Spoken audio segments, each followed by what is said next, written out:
Dave?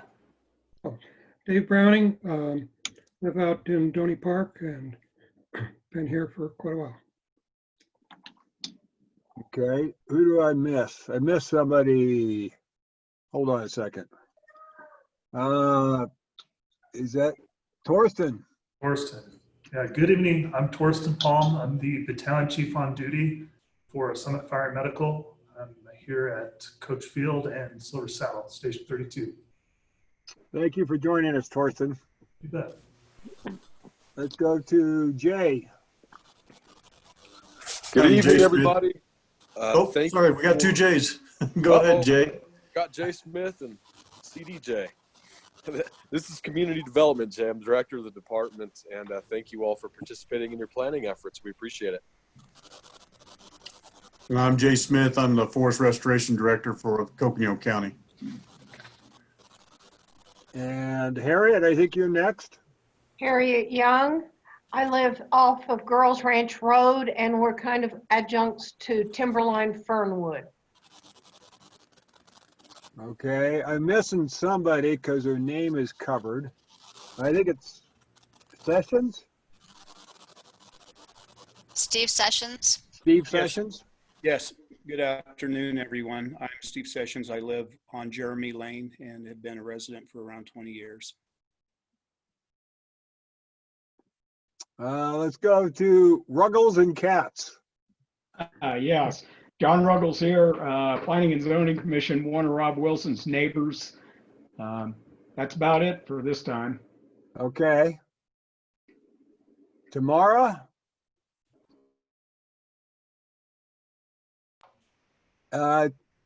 Okay, Tamara is muted. We also have Will McNeely. Will, are you there? This is Jess McNeely. Jess, excuse me. Yeah, Community Development Assistant Director and Planning Manager. Thanks. Okay. And who am I missing? Go ahead and just jump in. Jessica, I think you're next. This is Jessica Simmons. I'm with Arizona Game and Fish, and with the county, I'm a wildlife planner. Thank you. And Stasky. Good evening, committee. My name is Pat Stasky. I'm a deputy chief with Summit Fire and Medical Department, as well as Flagstaff Fire Department. Thank you. Evelyn? Yep, Evelyn here. Timberline. That's it. Okay, Jim C. Jim Clifford, Planning and Zoning Commissioner, District 4. Thank you, Jim. Galaxy Tab. Why can't you see everybody? That's the way it's set up. I don't know what we have to be on video, and they all individually have to be put on video. Usually everybody. So Harriet and B, do you want to introduce yourself? So Brian, where you see B is Harriet, you want to go ahead and say hello? Yeah, right. It's Harriet and it's B Cooley. So I'm at her house so that I get good internet connections. And B is over here on my right. Do you want me to get her in the picture? It's okay, just as long as we're documenting names. Okay. Who's in the meeting, so thank you. And then just so you know, if you could just mute your microphone so we reduce the background noise. Some more people have joined us, Brian. Okay, whoever, I'm not getting there real. Okay, Sailor is here, I believe. Sailor? Yeah. Hello. Hi, guys. Hello, Sailor. Bernice Carver? Yes. Okay, I have Chris and Christopher. This is Christopher Tressler. I'm the county engineer. Thanks for joining us, Chris. And let's see, female Chris, I believe.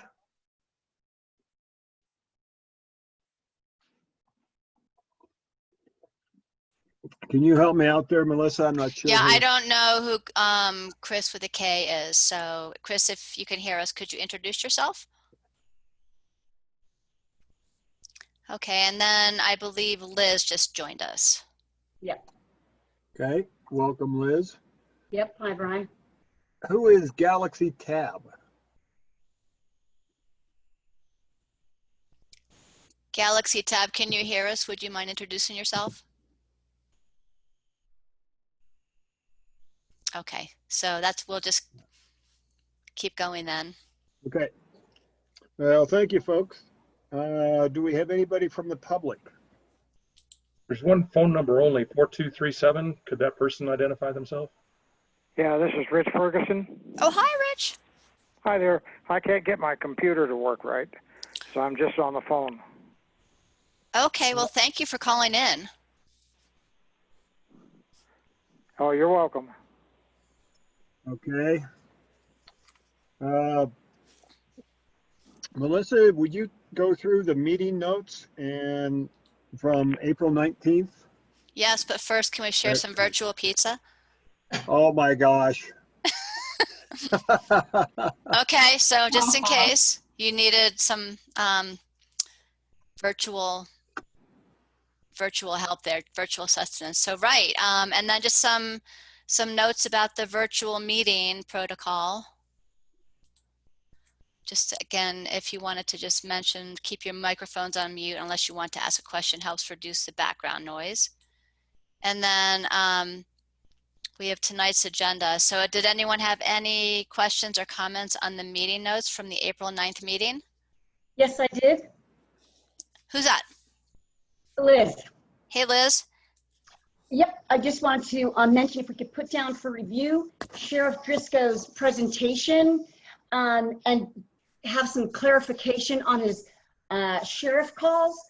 And then if we could possibly get past data from the 201 review of sheriff calls to see if there's a trend of crimes committed from 201 to now. Is it the same? Is it changing? What's different?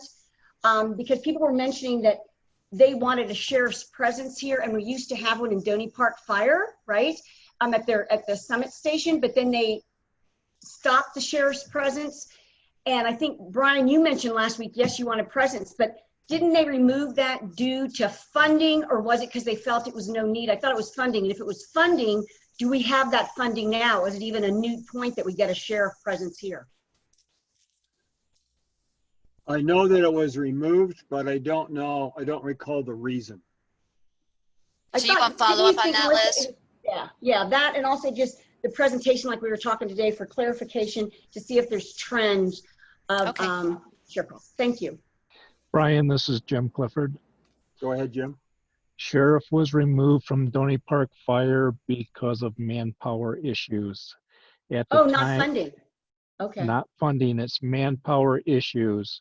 Okay. They do not have the manpower that they had previously because of the number of people not only moving into the area, but they have lost officers, and trying to recoup those officers has been hard. Yes. So the number of officers that we have in the county is low. And as soon as they build up the numbers of officers as they can, then they're going to look at bringing something back into the county. Thank you. Do you know what year they stopped having the officers out here? He mentioned they had a lot of calls out at the casino, and I was wondering if that was when they took the officers away. No, I left, I left DPS in 2003, so it was probably 2012. They started to lose officers to other agencies, and they've added and lost, added and lost, added and lost. So it's an ongoing thing. People will come into either the city or the county, gather the training, and then they promote, go laterally into either DPS or another jurisdiction that's paying more money, and then it's trying to recoup those officers again. So it's basically a revolving door. but it started with all of the agencies. I believe it was in 2011, 2012, somewhere right in there. All right, so is that for it for meeting note updates? Does anyone else have any additional clarifications needed?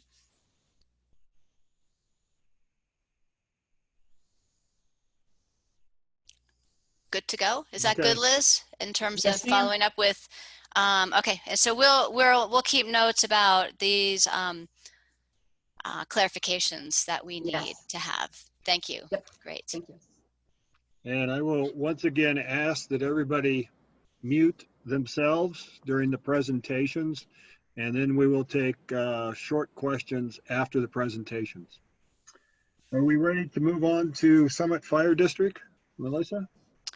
I think so. Chief Stasky, are you ready? You bet. I'm off mute and I am ready when you guys are. All right, sounds good. Let me transition to your presentation. Give me a second. You betcha. And while Mrs. Shaw is transitioning us here, I would just want to take an opportunity to thank the committee for letting Summit Fire have a little discussion tonight about a little bit about us and what we do. And I had a good conversation with Ms. Shaw here a day or two ago. And so this is really kind of what we came up with. And certainly I've got my notepad here.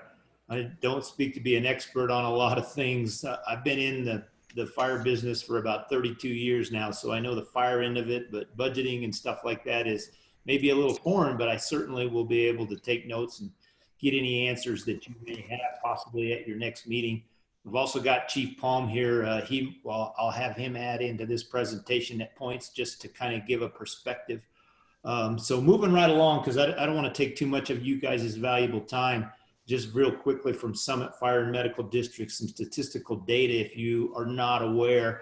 This is really a good overall view with this graph about what we look like and how many calls we respond to on an annual basis. And I've given you a 5-year calendar look here, actually 4 years, with that last 5 year, that final graph or column over there, kind of getting that 5-year average. You can see we're on a definite upward trend.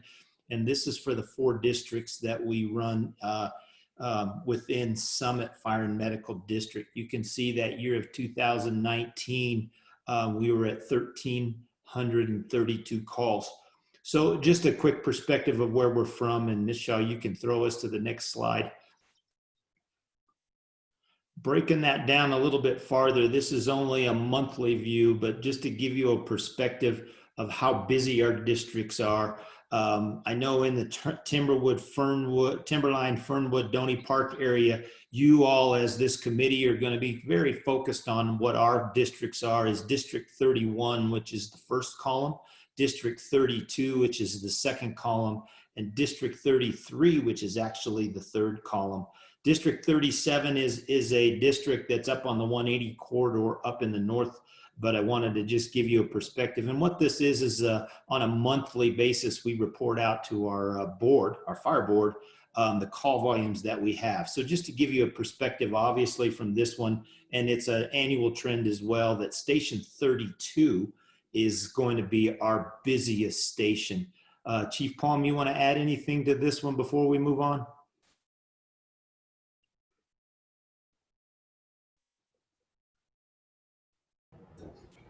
Chief, I would just add that these calls, the call line here that's shown isn't any overlaps. It's per the station, and Station 32 is the station on Coach Field and Silver Saddle, kind of in the hub of our district, as well as kind of right in the center of our most dense population, so to speak.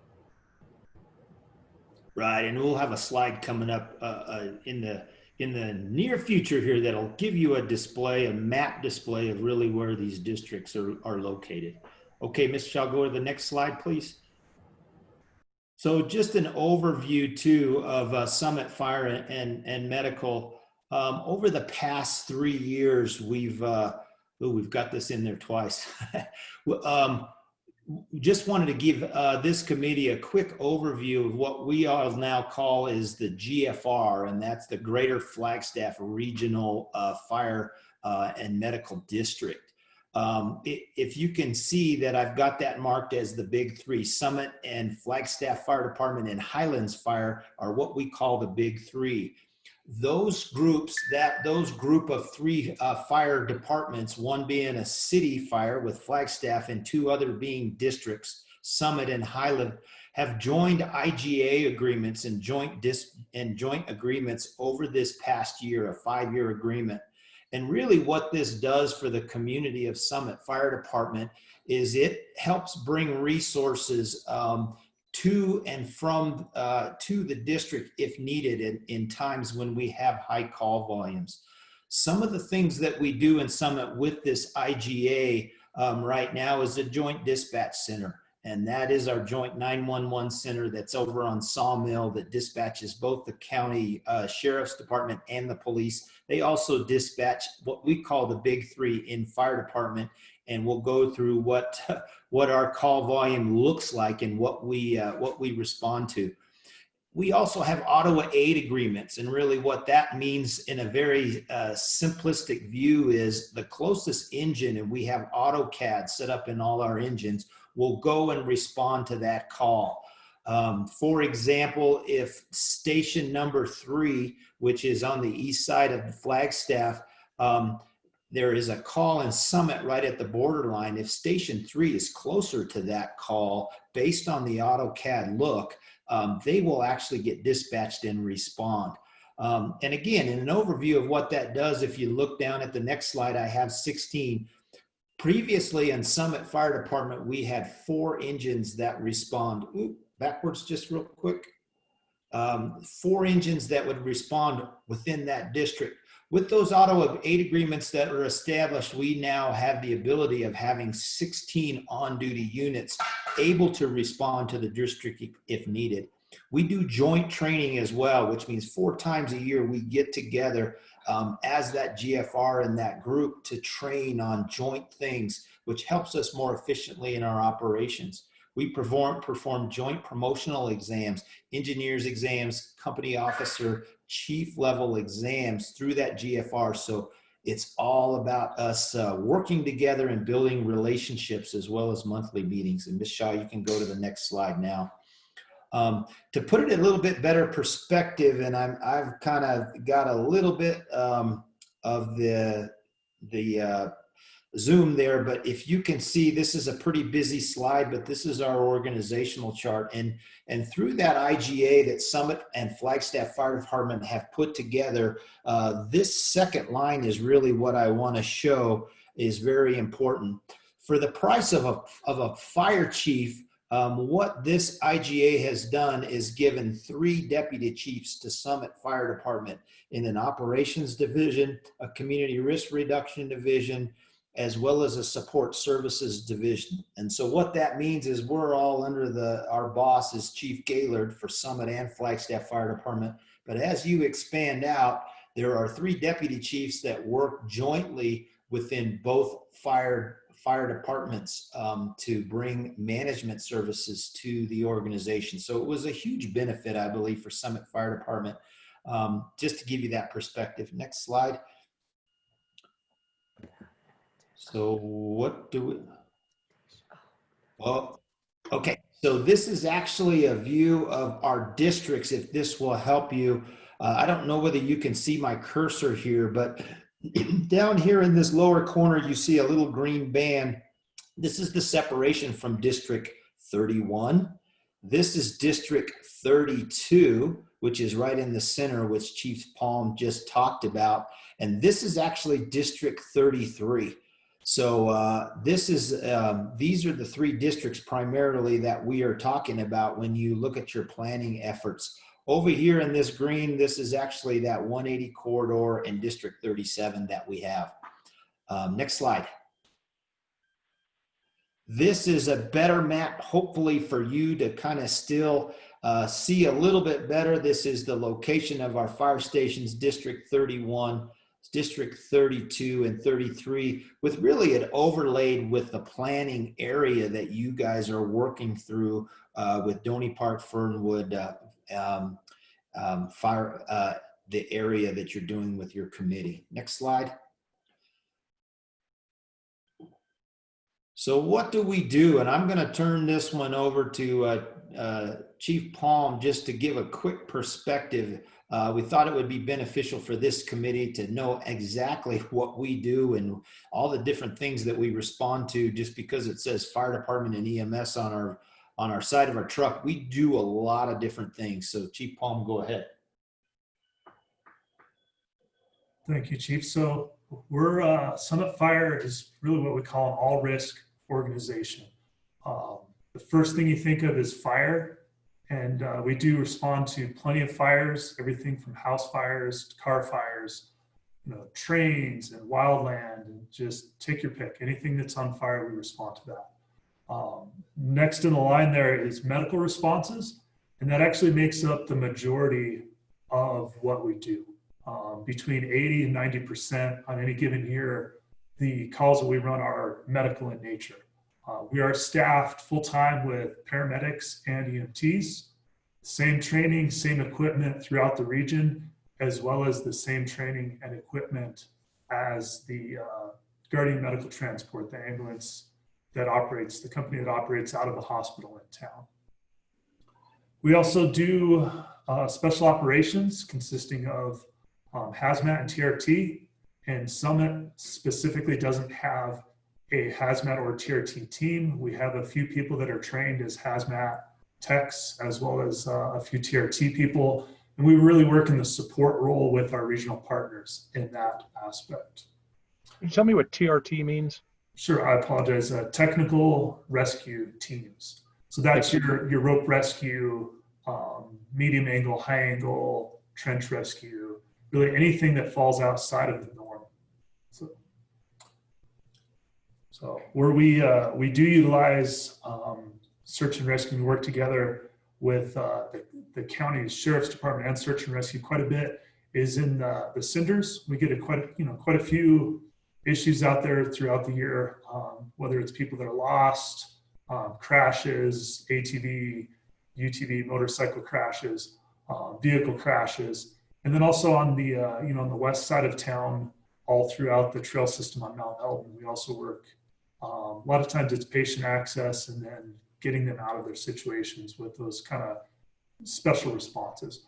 We do utilize our regional partners with the City of Flagstaff if it's something that requires a larger group, or people that just more volume of people that are trained in hazmat or technical rescue. And Chief, I'll just add to that for the benefit of the committee. In the Summit Fire, specifically in the Doney Park area, a couple of real big target hazards when we talk about special operations is Highway 89, Interstate 40, and the rail. All three of those transverse right through the middle of Summit Fire in medical and out into the what I call the boonies. But again, we are going to be the first ones, being Summit Fire Department, to respond to those areas. And so with the benefit of this regional partnership and the special operations, those are really what we'll call very high risk, very low volume type of calls. We don't get a lot of them, but when we do, they end up being disasters. So very important for us to have that capability, if that helps. Absolutely. So moving on to training on the topic there, we do training internally and externally. We host trainings at Summit Fire as well as do our own internal trainings, and we attend training throughout the state. And that's really it's a regional concept where we do, a lot of regional training within what we call the GFR with all of our local partners. And then we also attend as well as teach, throughout the state doing trainings.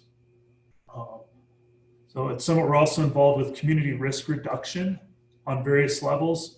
And a lot of that is, fire-wise, community stuff, and that's really preparing for wildland, making sure that we've got addresses, the reflective address numbers properly addressed on places.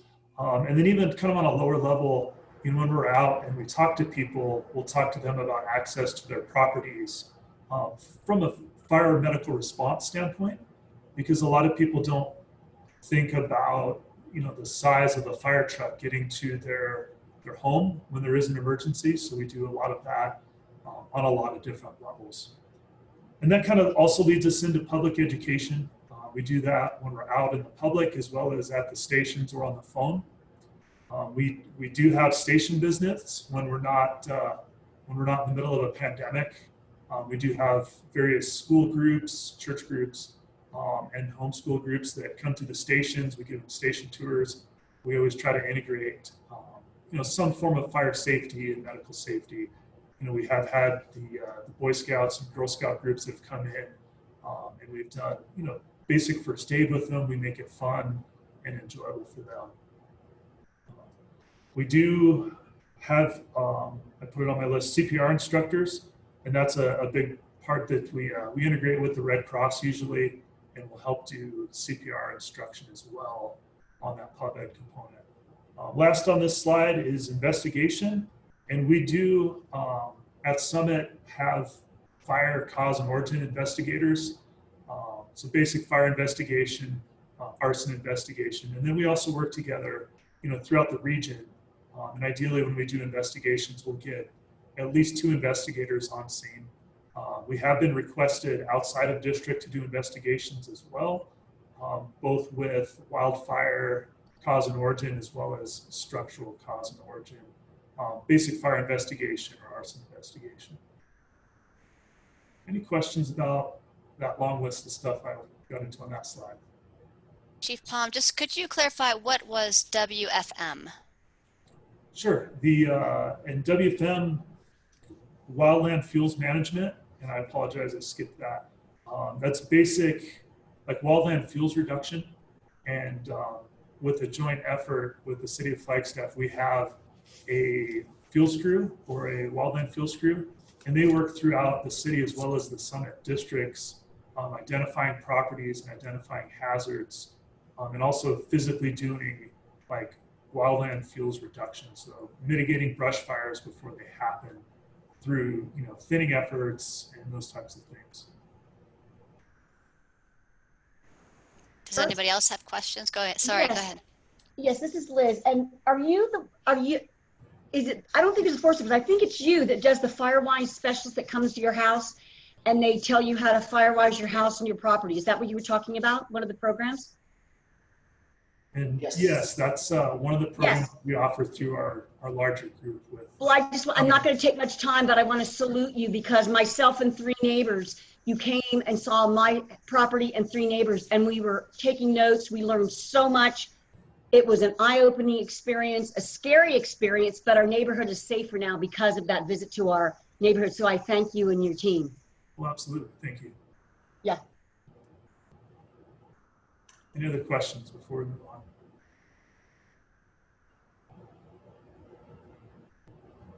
Okay, one more slide, and then at the end of this slide, we will certainly open it up for any kind of questions that you have. And again, we didn't want to take too much time, but kind of putting my fire marshal hat on, which I did a little bit for Flagstaff Fire Department. And again, a big benefit for Summit Fire District with signing that IGA. Now we have those resources available to us for planning and some planning thoughts.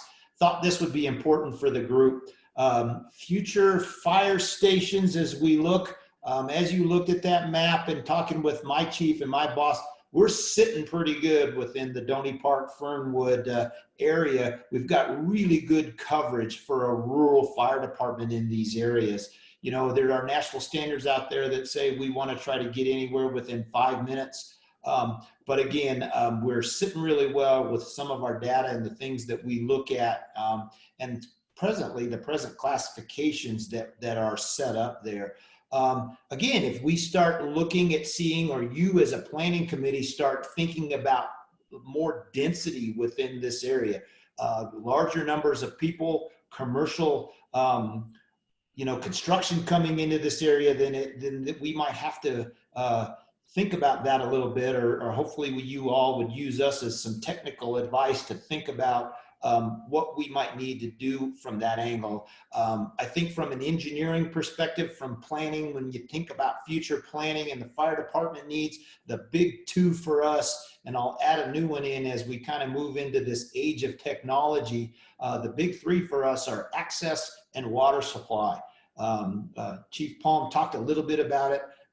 You know, the fire engine, which is our typical operating piece of equipment within what we do day in and day out, is a pretty big vehicle. And that's our toolbox. We take everything that we need with us to the call, and that's why those things are so large.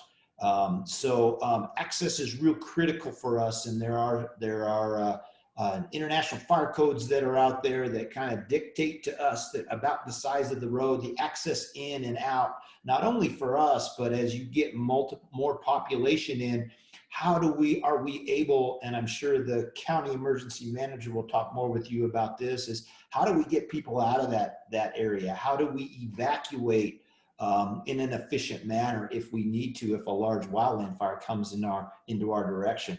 The second one is water supply, obviously, and you know, within the city of Flagstaff, we got those little things on every corner, those little yellow things that are called fire hydrants that really help us do our business very well. But we don't have that luxury in the rural areas. Summit, very similar to Summit and Fire, we do have the benefit of having a few of those hydrants there, but certainly some things to consider. Our operations are set up very well now to where we bring our water with us in the form of water tenders and can do a relatively good job. And again, the third one, telecommunications. Where is this crazy world going? What kind of infrastructure and telecommunications are going to be needed for emergency services, for emergency management, for notification for your population as you look 10, 15, 20 years out? With that said, I'm hoping this was beneficial, and this is something that the planning committee was looking for, and I'm sure Torsten and I can stick around for a little bit with Ms. Shaw here and answer any questions you all might have for us. I have a question. Okay. Are you guys covering Twin Arrows Casino now? Have you in the past? And are you being approached to cover a possible casino at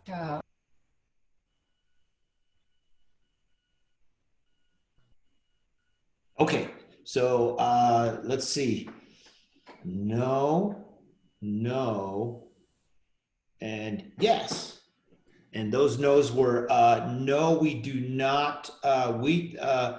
The Twin Arrows casinos are not in our district, in Summit Fire Department's district. They're actually on the Navajo Nation.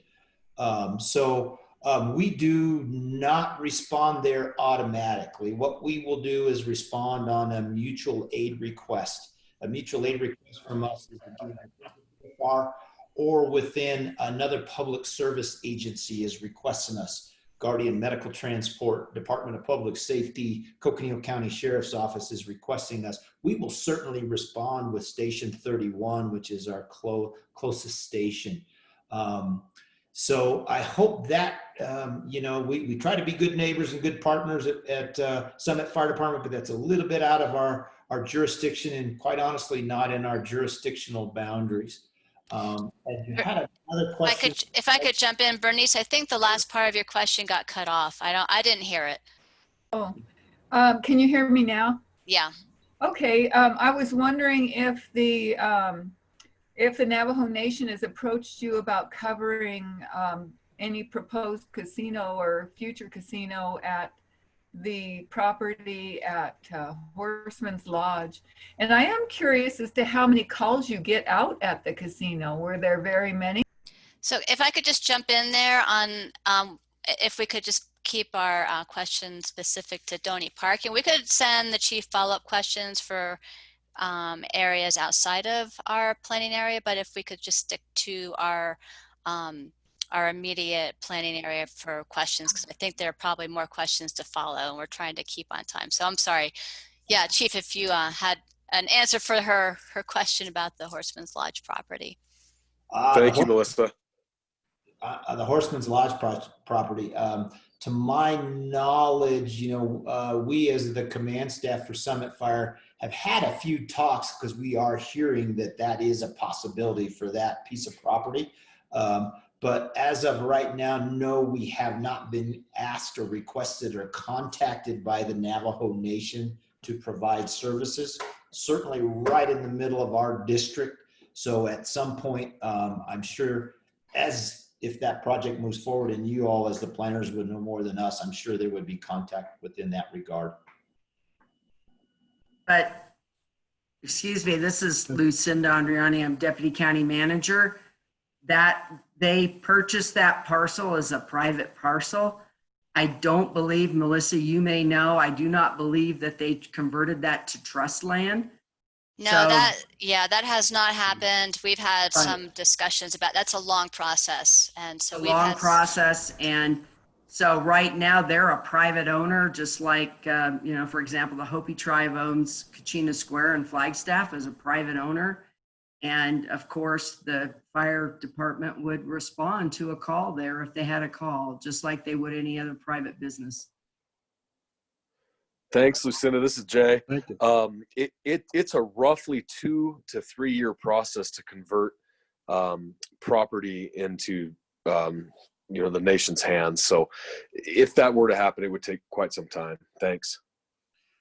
Thank you, Lucinda and Jay. Thanks, Melissa, Brian. I want to keep on our time schedule. Brian, Do we can I have ask any a other quick questions for Chief Stasky? I have one, if it's okay with you, Brian. Yeah. Chief, I noticed that the call rate seems to be increasing at a fairly substantial pace, yet our density has not, nor has the total population here. Can you help us understand what's driving that increase in the number of calls? That's a really good question right there. I would probably venture to say, and Chief Palm, you can jump in here if you want. That's a really good question. We really tend to track this as best as we can. I guess my initial response would be two things. From the Summit Fire and Medical District, we tend to be very seasonal with our weather. And as weather storms, floods, severe monsoons kick in and out, we do see an escalation in call volumes on an annual basis. When we have a relatively mild weather season, if you will, call volumes tend to go down. The other thing that I would just offer to you as a possible concept to consider is, quite honestly, the use of 911. And as society grows and uses 911 for more things, obviously our call volume is certainly going to increase. And so I think those would be the two perspectives that I would offer you, sir. Thank you. I guess one quick thought to share too is we're considering doing some type of a SWOT, the strength, weaknesses, opportunities, and forgot T. Strengths. Anyway, Strengths. process as part of our look here. Is there anything that stands out in your mind right now that would fall into those categories that you think we should be considering? Boy, strengths again.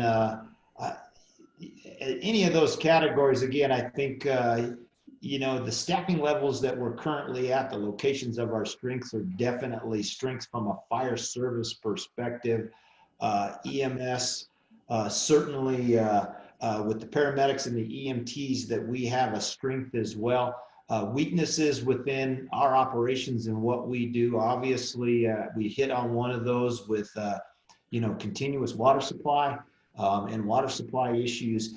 Access issues sometimes are very difficult for us in the Fernwood areas. Anytime you get off that 89 corridor into some of these more rural areas, addressing is very difficult for us and finding things. It's quite honestly, it's very easy to find a great big old structure fire and a house fire early in the morning because you see a big old column of smoke. But at the same time, when we have to go to a 911, a call, an EMS emergency for a heart attack, and it's in the middle of the night, sometimes our crews really struggle to look and find those addresses so we're at the right location. So, the addressing and the access would certainly be something that we could help and assist with tuning up. Forest restoration, which you're going to be getting another view of that with your next presentation, is something that we definitely would want to be thinking about working for is a supreme hazard for us. The other one that I would mention that is a bit of a weakness, maybe not a weakness, but an area where we may want to consider something. Again, when you start traveling on those 89 corridors, the I-40 corridors, the rail system, there is a potential for many technical disasters within Summit's district. And so what do we do to kind of beef up those efforts a little bit and do a little bit of pre-planning? Boy, and here's, as I'm thinking as I'm talking in one more perspective with your SWOT analysis, is if the planning committee believes and would like to see more of our commercial areas being developed out in Summit Fire Department. What are the fire code requirements? What are some of the international fire code requirements to have those businesses safe for their patrons, safe for their employees, and for us to respond? So integrating some of the international fire codes to the planning process would be big in a SWOT analysis. Thank you. Thank you very much, Chief Stasky and Chief Palm. We're at the point that I'd like us to move on. I think our next presenter is Lucinda Andriani. She is the Deputy County Manager. And welcome, and thank you for joining us, Lucinda. All right, thank you. Appreciate the opportunity to be here. And I think Christopher Tressler, that works as our county engineer, is going to bring up the presentation. He's going to share his screen and bring that up. I also serve as the Flood Control District Administrator, as well as Public Works Director. So I'm open for questions in any of those arenas. Tonight, we're going to focus on the Flood Control District. And we're going to start out with, as he tees this up, we're going to start out with an overview and of the Flood Control District, a little bit about its authority and taxing status and that type of thing. And then we're going to, I'm going to turn it over to Christopher, who's going to do a follow-up kind of on Schultz flood and more recently museum, preparation for museum flooding. And then we're going to end it with Jay Smith, our Forest Restoration Director, to talk about the county's Forest Restoration Initiative. So, all right, with that, go ahead, go to the next slide there, Christopher.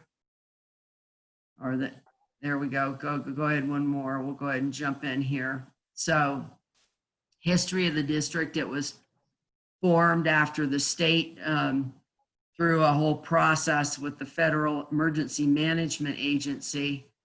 Go back one there you go.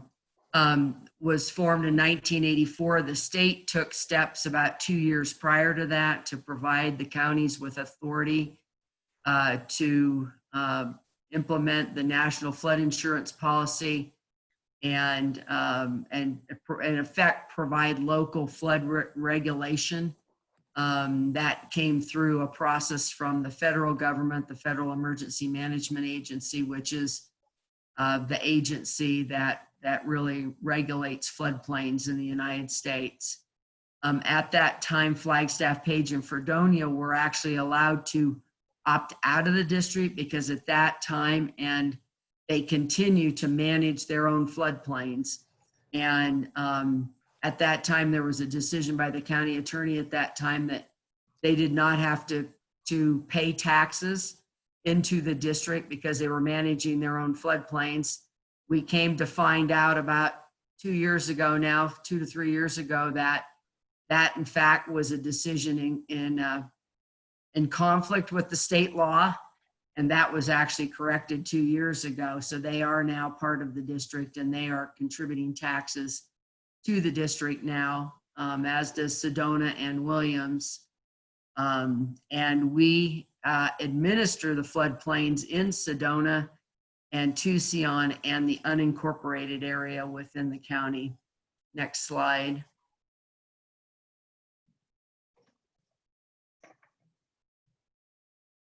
Next slide, Christopher.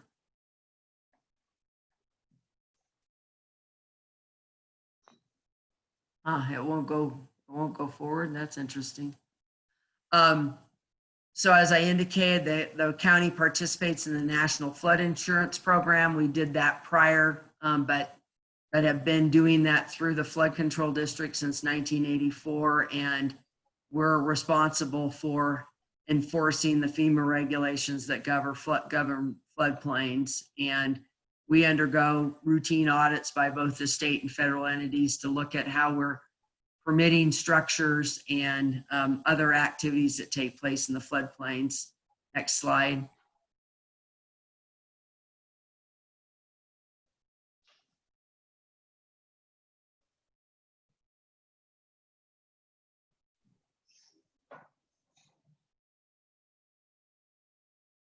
It won't just advance by hitting enter.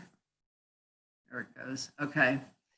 Historically, the flood control district, initially the tax was very, very low and it funded a very limited number of projects. Most of those projects were done in concert with road projects. So they were primarily drainage projects involving road projects, until we had the Schultz fire and flooding in 2010.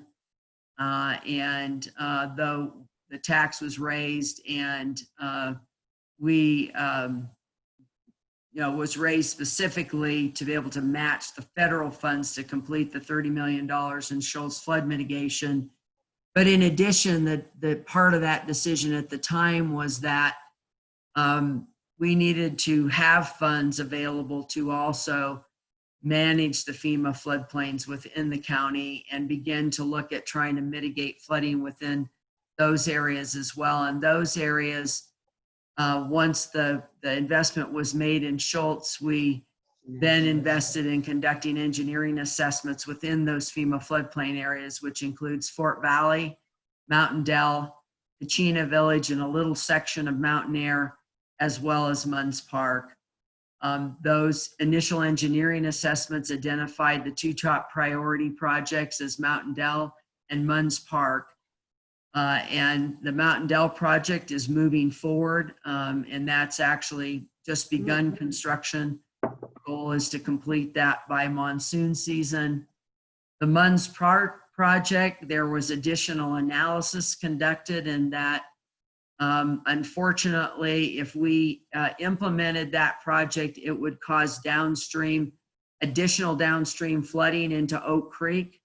That Munns Wash is a tributary of Oak Creek, as probably people are aware. And one of the things that we were very careful about, those of you that went through the corridor projects in Schultz know that we conducted no adverse impact analysis for every single project. We did so on this, and it identified that there were downstream impacts. And so we are not pursuing that project. So I think I just covered this. I think you can go on to the next slide. One thing that we are doing is updating the flood maps in both Munns Park and Kachina Village Mountain Air.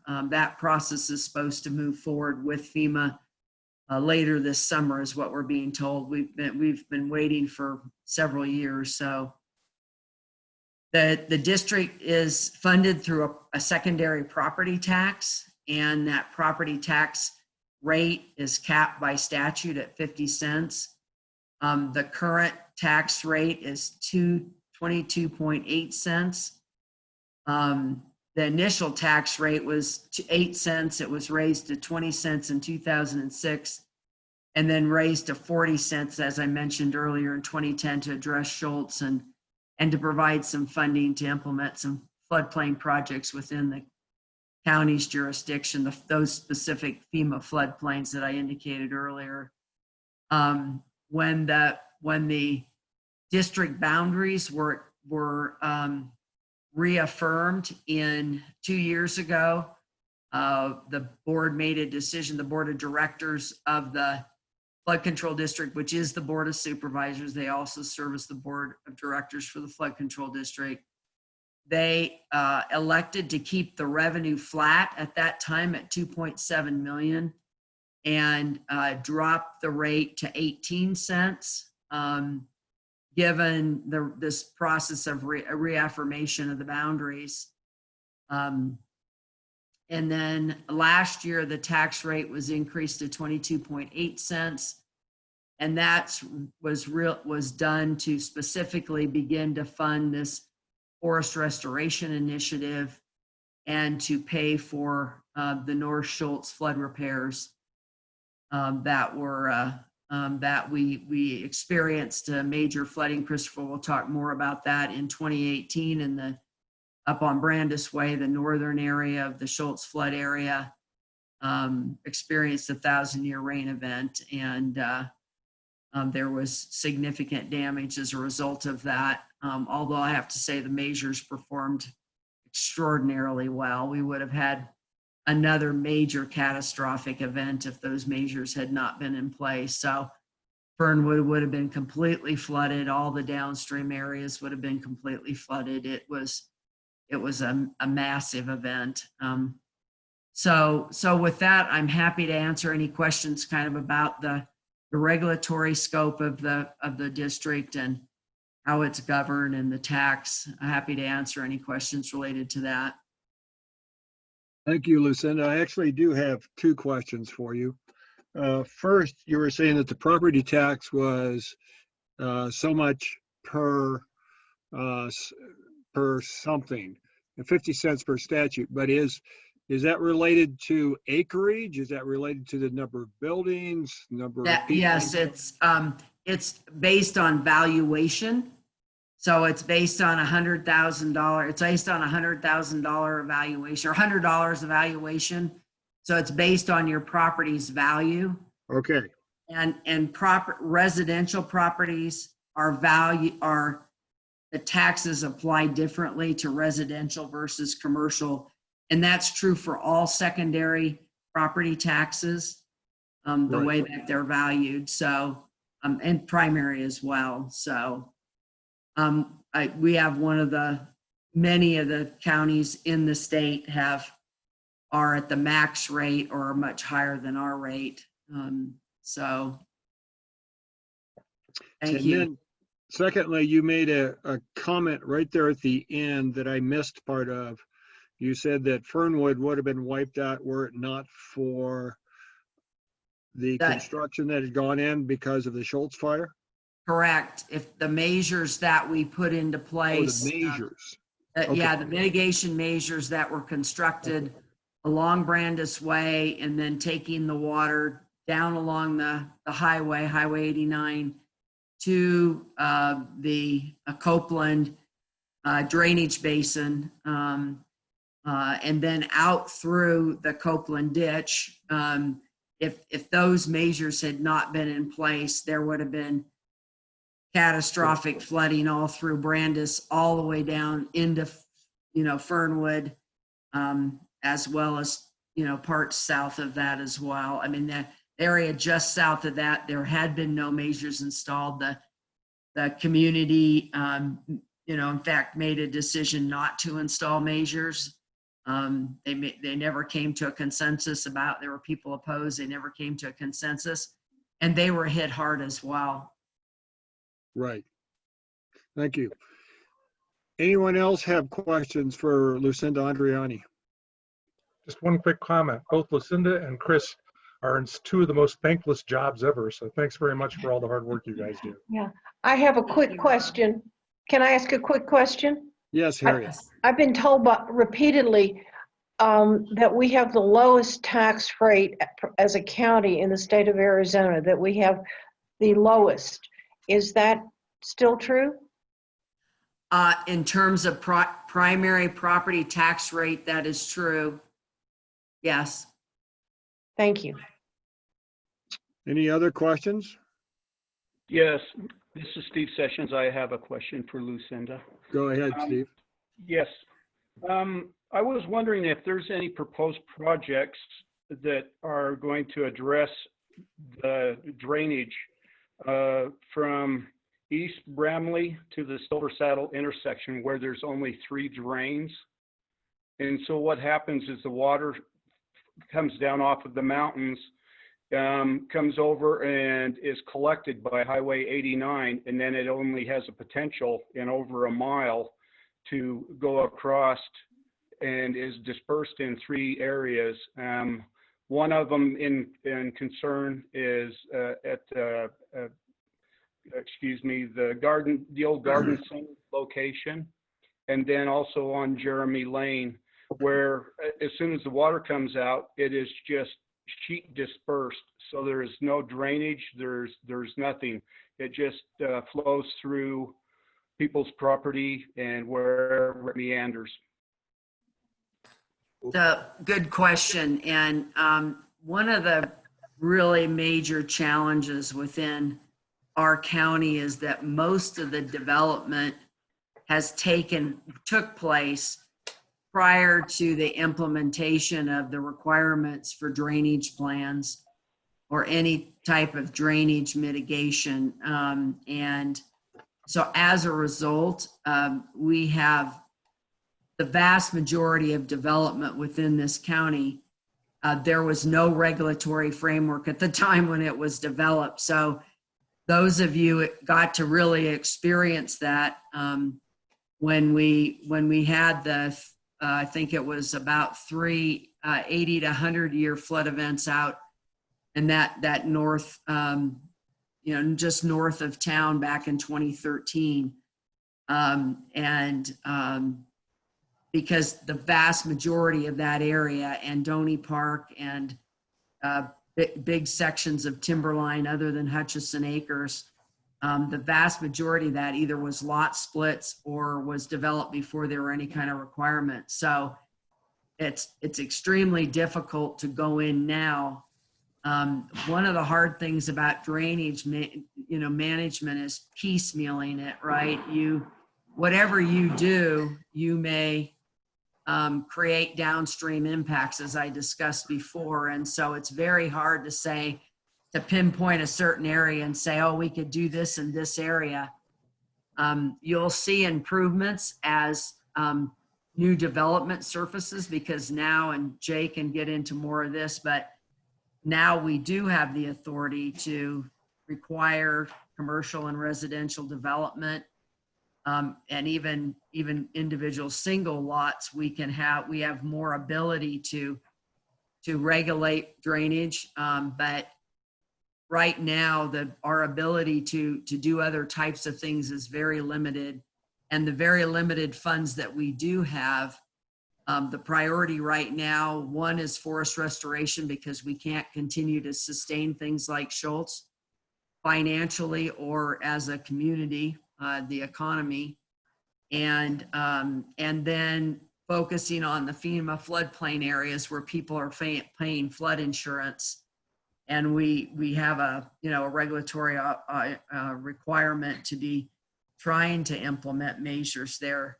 And frankly, those people have been waiting for 40 years too for projects. Mountain Dell's been waiting for this project since flood control district was put into place in '84. So it's very hard. If people come forward, we'll certainly work with people to try to see what we can do and help them. But the reach of the district is very limited. You can see by the amount of money we have, it's very limited. Lucinda, this is Melissa. I just had a follow-up question to that same question. And that would be, is there a way for the community to bring these specific areas of concern to the department for some documentation? Or is that, is there just a way to at least get that? We do track drainage concerns that we get. We do track those. And we do have some funding available, particularly if they're roadway related. We have some funding available to try to address those kinds of drainage issues, but to be honest, it's pretty limited. I mean, I can't create an expectation that I know we have, you know, a lot of limitations to trying to meet. But people can call Public Works and report drainage issues. And that's the process is to talk to Mark De La Rocca, and he routes the calls and records the information. And so people can call Public Works. Thank you. So, Thank you. Lucinda, this is Monica. How are you doing? Good. How are you, Monica?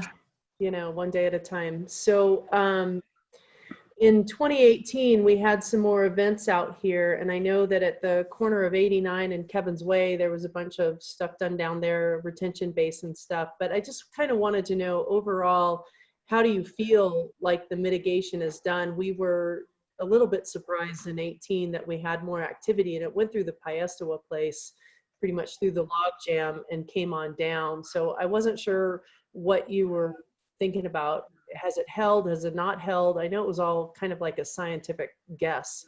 In the This is a perfect segue into the next section here, but I'll just comment, Monica, and it's good to see you. And you know, both the watershed that comes into your area, the Kevin's Way area, as well as the watershed to the north, Brandis, both those watersheds experienced, and based on radar, one based on the one gauge, actually Brandis went out during the storm. We think it got hit by lightning or something. But anyway, the gauge that was on your watershed, you know, recorded between a 500 and 1,000 year event, but the radar showed a 1,000-year event on Brandis.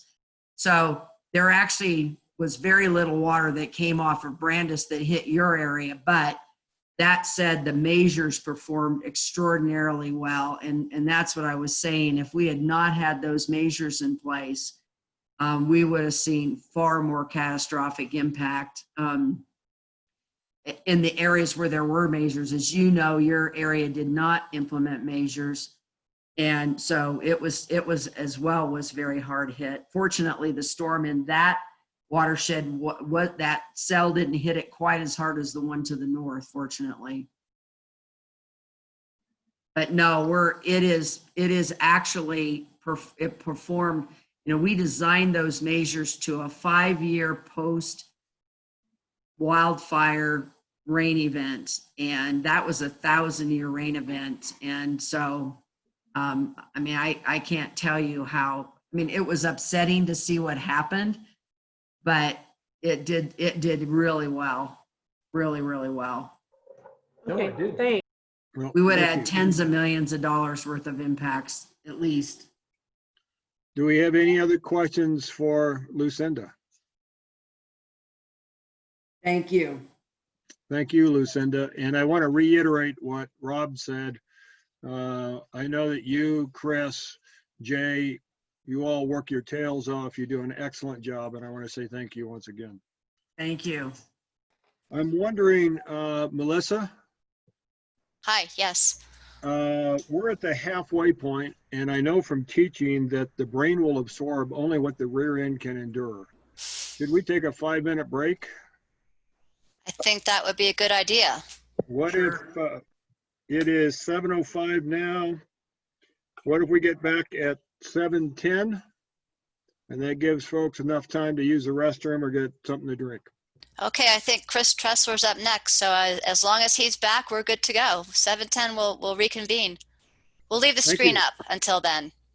And that was well put, Brian. It's from teaching school. Good retention. Thank you, Brian. And thank you to all the presenters who are still on the line for your presentations so far. It's been really great.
Mr. Ruggles, since we're on break here, just a quick question.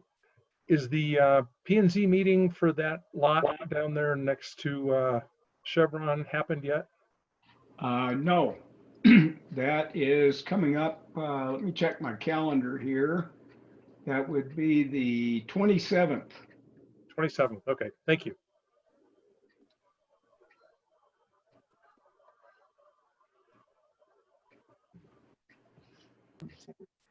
What's going on at the lot next to Chevron, and which, is that the one that is south of Chevron?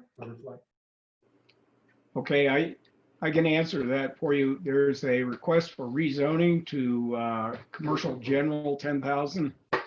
And I'm going to restrict any of my comments on this because of my position on the Planning and Zoning Commission. But in a nutshell, that's what it is. I think part of public record right now indicates that they would like to turn it into RV storage. And I'm sure when Jay or Jess get back on, they can share what the proposal is. Yeah, I was just out there today counting prairie dog burrows. Yes, it is a AR to CG, which is commercial general, 10,000 square foot minimum for RV and or boat storage. But the full application hasn't been received yet. We're still working with the applicant on all of the submittals. Okay. So I'm a little confused. When Flag Hay and Grain wanted to do some kind of storage there, I thought that was shut down. So now are they considering doing that type of storage near the Chevron, or am I misinformed? It's a different applicant, and the rezone process will go through the public hearing at the commission level first. So there'll be opportunity for public input then. Yeah, I would like to encourage anyone who has anything to say to participate. Citizen participation has been extremely valuable for the Planning and Zoning Commission in the past in terms of making a decision. In this case, it isn't truly a decision. We pass a recommendation onto the Board of Supervisors about the rezoning that is requested. Mr. Ruggles, can you repeat when and where that meeting will occur? It is on the 27th, and I believe that meeting will be hosted by Community Development using Microsoft Teams. I think Jay could elaborate on that a little bit if necessary. Yes, Commissioner Ruggles, thank you so much. That is correct. The department has been using Microsoft Teams. It's actually very similar to Zoom. It operates very similar, and the agenda will go out a week before that with a notification of how to join that meeting and then participate in the public comment section. So Commissioner Ruggles, thank you for that. You bet. And the other thing I would like to comment on that, I think it worked fairly well during the last commission hearing. The other thing that worked fairly well was the ability of the public to call in and use the telephone numbers provided. Okay, so is it where Flag Hay and Grain was, didn't we designate that already as a commercial possibility because it was already there? And why did that not get approved? And then would we consider changing zoning at this point? I can add some comments to that. The activity center that is designated for the Timberline Fernwood area is the Copeland Lane Highway 89 intersection. Campbell is not an activity center. And as a consequence, both the Doney Park area plan, the comprehensive plan discourage rezoning to commercial in those areas that are outside of those activity centers. Matter of fact, our own Doney Park area plan is quite adamant about that in the way it is stated in terms of not doing this. And I think you could probably comment on this, one of our original Doney Park area plan committee members, that one of the things people did not want to see was something like what we have in Prescott Valley, the world's longest strip mall.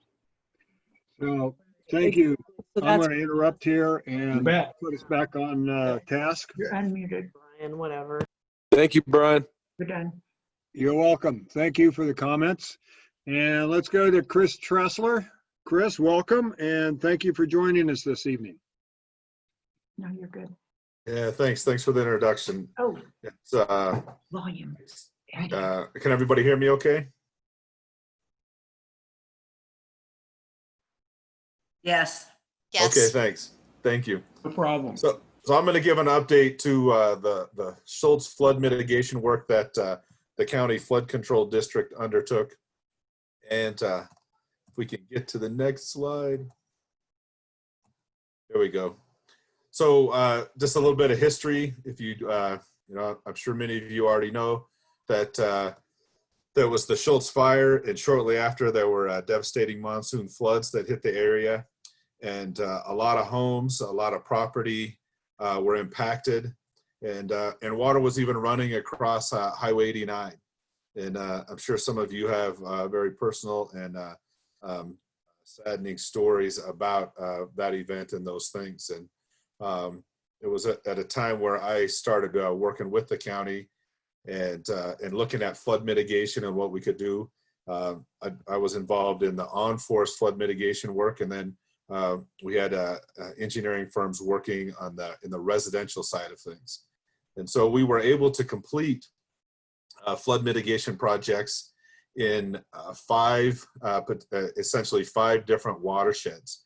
And it was important that we had a clear path from the peak side of the highway, the west side of the highway, all the way to Cinder Lakes or the Cinder Hills area, so that we couldn't just do work in the forest and not do it in the residential area. We needed to be able to convey the water all the way through. It needed to be a complete system. And so that's why some areas, some residents just refused or could not get on board and having a feasible path. And most importantly, I think to a lot of us, is that Brandis EWP project that happened in the Thames watershed. Like Lucinda talked about that, we saw a significant rainfall event there. But you can see this map of the projects that were created, and we were able to leverage flood control district match money with federal dollars and it exceeded $30 million worth of flood mitigation work. I'm going to show some pictures here, some of the areas that we worked. And so in some places, we wanted to spread water out to drop out sediment. And we knew that the flood mitigation work that we might do in the residential areas would be potentially overwhelmed with sediment, and it would be largely ineffective if we couldn't get the sediment to rest on the Forest Service land. And so these are, it's an alluvial fan, it's a natural landscape feature.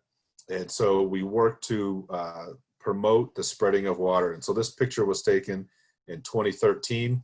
There's actually somewhat of a topographic rise or a little bit of a berm on the left side of the picture. And then my colleague there towards the middle.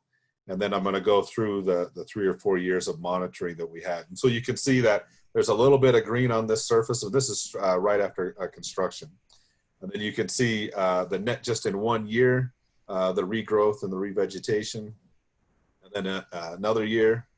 So this is 3 years in, and then this is 4 years in 2016. And so while we don't have the trees that were supplying a lot of the interception, we do have a lot of ground cover that's helped stabilizing things, and it is going to act to attenuate some of the overland flow. And so excited about this area and the revegetation that we've seen. Here's one of the structures that we built, and in a sense, these are sacrificial structures. We don't want to maintain these year after year. That's really what kills a budget, is having ongoing long-term maintenance. And so the idea is these basins will fill in with sediment initially, give us a kind of a jump start on our ability for the watershed to heal. By the time they fill in with sediment, the watershed has experienced some level of restoration. It's likely to be altered, forever in our lifetimes, but we'll see some attenuation. And so here's the basin in 2013. Here it is in 2014, and you can see on the right side of it, if you're looking upstream, that there's more accumulation of sediment, and then even more accumulation of sediment. In 2015, 2016, we didn't really see much runoff. And so we're happy that these are filling in and that's storing sediment on the forest. And so now I want to fast forward to 2018. We finished those projects back in 2013. And so 5 years later, we had what we call the North Shoals flood event. Lucinda described it as potentially a 1,000-year rainfall event. And then we had the subsequent runoff from that. And so this is just off the highway looking up Brandis Lane. And this channel previously did not exist. And so previously, all this water coming down in the channel on the right side of the screen would be coming down the road, and maybe there was some resemblance of a ditch, but definitely not with this capacity. And then this is where the water goes into that structure, that water control structure, and gets it next to 89. And while some of this water did spill onto that lane, it did not go across into the Fernwood neighborhood. And so this is when Lucinda is talking about if we wouldn't have done this work, this conduit of water. When I moved to Flagstaff, I had to wait on the road because there was a channel of water flowing across the highway, and I had to wait several hours before I could bring my moving truck into Flagstaff. This infrastructure is able to turn the water, keep it in the roadside ditch, and then route it underneath the highway, and then down out to the Cinder Lake Hills. So we're really excited about the recovery that we've seen. We know that there's somewhat of a new normal, and that the infrastructure has held up surprisingly well. We didn't, when we say 1,000-year event, it doesn't necessarily mean it's going to happen once every 1,000 years. What it really means is there's a 0.01% chance it could ever happen, given what we know. A 100-year event means it's a 1% chance that it would ever happen. Unfortunately, our area, we've seen many large events, and it resets what we know is possible, but we've definitely had our fair share of large events.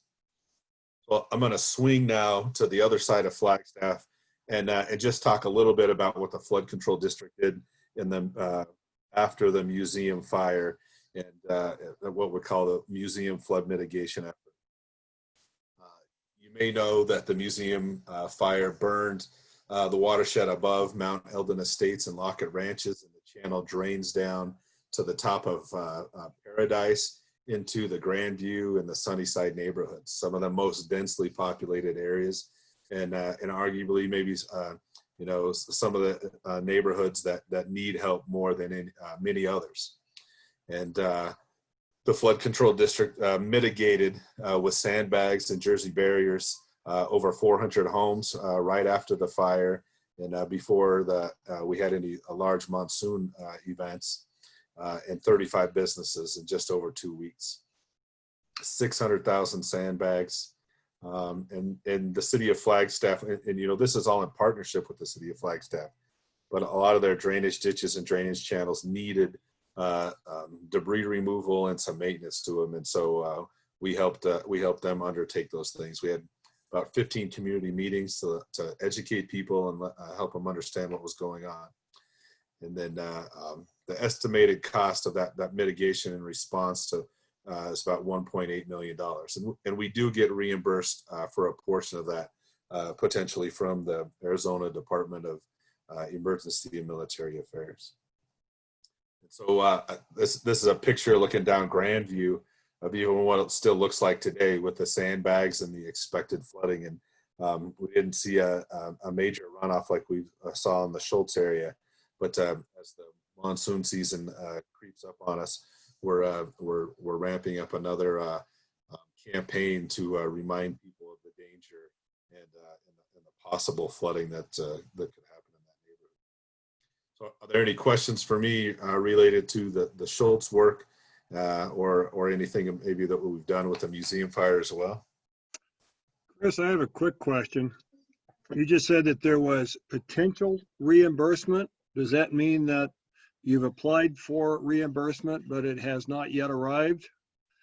Yeah, it's somewhat of a complicated process when we do this work and we don't wait for the government to come and well, I say government, US. we don't wait for the state or the federal government to come in and tell us how to do this. We know how to respond to emergencies. And so when they come in, they need to deem some things eligible or not eligible. And so there's a component of what they will reimburse. And then there's also with COVID-19 and with different things that are going on, just how much money remains available to distribute to the county to reimburse. And so you're right, we have made our application. It's usually 75% of the cost of the eligible expenditures that we should get reimbursed for. And historically, we've had pretty good success with getting that 75%. Historically, but do you see the COVID pandemic interrupting that process? Probably not with the museum portion that we've done so far, but we applied for some grants for some long-term mitigation from the same agencies, and we're wondering now, but nothing official. Okay, thank you. Anybody else have questions? I'm up. So Christopher, I'm real curious, since the Schultz flood, it's great what you're doing in the city of Flag. Love them, don't care. So, you know, the original flood came right through my house. Fortunately, I'm on a stem wall, so I didn't get flooded. My neighbors did. And there was no flood insurance at the time because we weren't a flood area. So I'm more curious about, how do you feel that the current mitigation is performing, and how do you feel about what changes you need to make in the mitigation? Again, when it failed up by Piestewas in 2018, the flood came back through here again. It didn't go through my place, it went through my neighbor's place. And so I'm just real curious about, you know, when that water comes through here, it's highly impressive. And so how do you feel it's performing? When we write this area plan, our job is to address, how do we feel we need to make changes in the plan in order to address the future? And so I'm real curious about that, since You I'm betcha. in- And you know, there's a I want to component. add something too here. Okay. Because Christopher wasn't on this side of it. And I think it's really, really important to understand what occurred back in 2012, 2011, 2012, 2013, is that we went out to the community, to the individual watersheds and said to people, if you are interested in working with us to provide the easements and we'll work through, the design and everything to meet people's, do the best we can to mitigate this flooding.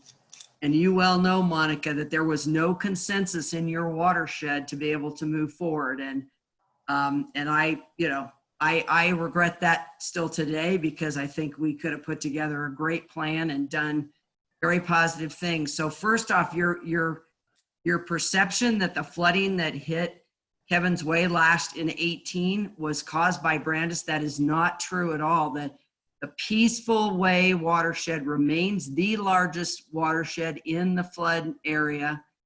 And we never did anything to mitigate it because there was no consensus. You sat through those meetings just like we all did, painfully. And so then, then the flooding that came off of that watershed in 18, again, it was National Weather Service, and we had rain gauge data there. It was an excess of 500-year flood, probably close to 800. And so there was flooding that came down through that watershed, nothing to do with Brandis at all.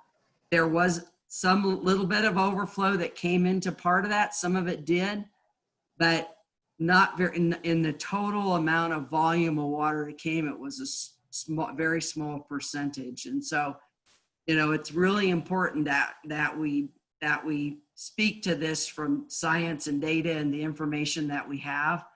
And it's unfortunate that mitigation never took place, because I think we could have developed a really good plan, but the consensus wasn't there. And so we moved on, and we worked with other neighborhoods, and that neighborhood never came back and said they wanted mitigation. So Lucinda, this is Melissa. If I could ask a point of clarification, the map we're looking at does not show the Peaceful Valley watershed. Is that correct? Well, actually, it does. It's right. This right here. Oh, is I see. Okay. Oh. So But this is Peaceful Way, and Kevin's Way is right here, I see. and in this neighborhood. And so, it's interesting that you see these channels, like where it says Glodia down here, and I know it's faint, but this is a single thread channel. This Peaceful Way watershed was really unique, and I spent a lot of hours, myself and other engineers, looking at this watershed, because it actually starts to do that fan type work right above the neighborhood, and it's really dynamic. And sometimes it can shoot water this way, and sometimes it can shoot water the south, and it's really dynamic. And so we will continue to see this evolve over time, and the way the sediment comes out of it. We typically design this US 89 ADOT standard is they want to keep the 100-year event off the road and pass it underneath. And for major highways, they design to the 100-year standard. It's very expensive, very, very expensive to do that. Infrastructure, culvert infrastructure, drainage infrastructure through the city, through the county, in residential areas, we want to design to the 25-year event, which means that there's a 4% chance in any given year we would see that event. And so the rainfall event that landed in the Thames watershed and in the Peaceful Way, it was even a 50-year rainfall event that came down and hit some of the Campbell and Copeland watersheds. It was still only a 2% chance we would ever see that, a 50-year rainfall event. And the infrastructure did a really good job. And so this was the infrastructure over here on Thames up north was never designed to handle a 1,000-year rainfall event. And but it stayed together. We had some erosion in it, and then the bridges plugged up eventually with rock and debris, and the water went down the road or it went around it. But to a large degree, it functioned. And so I was happy. Like, we don't want to see catastrophic failures of things, but when those bridges even plugged up with all that rock and debris, the water, we've sloped the road to keep it in the channel. So I think you mentioned, as you go in towards, as you're headed towards an area plan and what to do, I think maybe some of the legwork has already been done for you in the plat process and the plat, accepting a plat process and the development of areas that now we require drainage studies and we require hydrology analysis, and it's expensive and people don't want to do it, but it's important because it promotes and helps guide responsible development of areas. And so it's not to say that somebody couldn't develop an area that would be maybe less than ideal or what people may want in that area, but the county will be there to make sure that they make responsible decisions and they construct to engineered plans that have been approved to ensure that there's drainage infrastructure, and so that we can route water through neighborhoods without adversely impacting people downstream.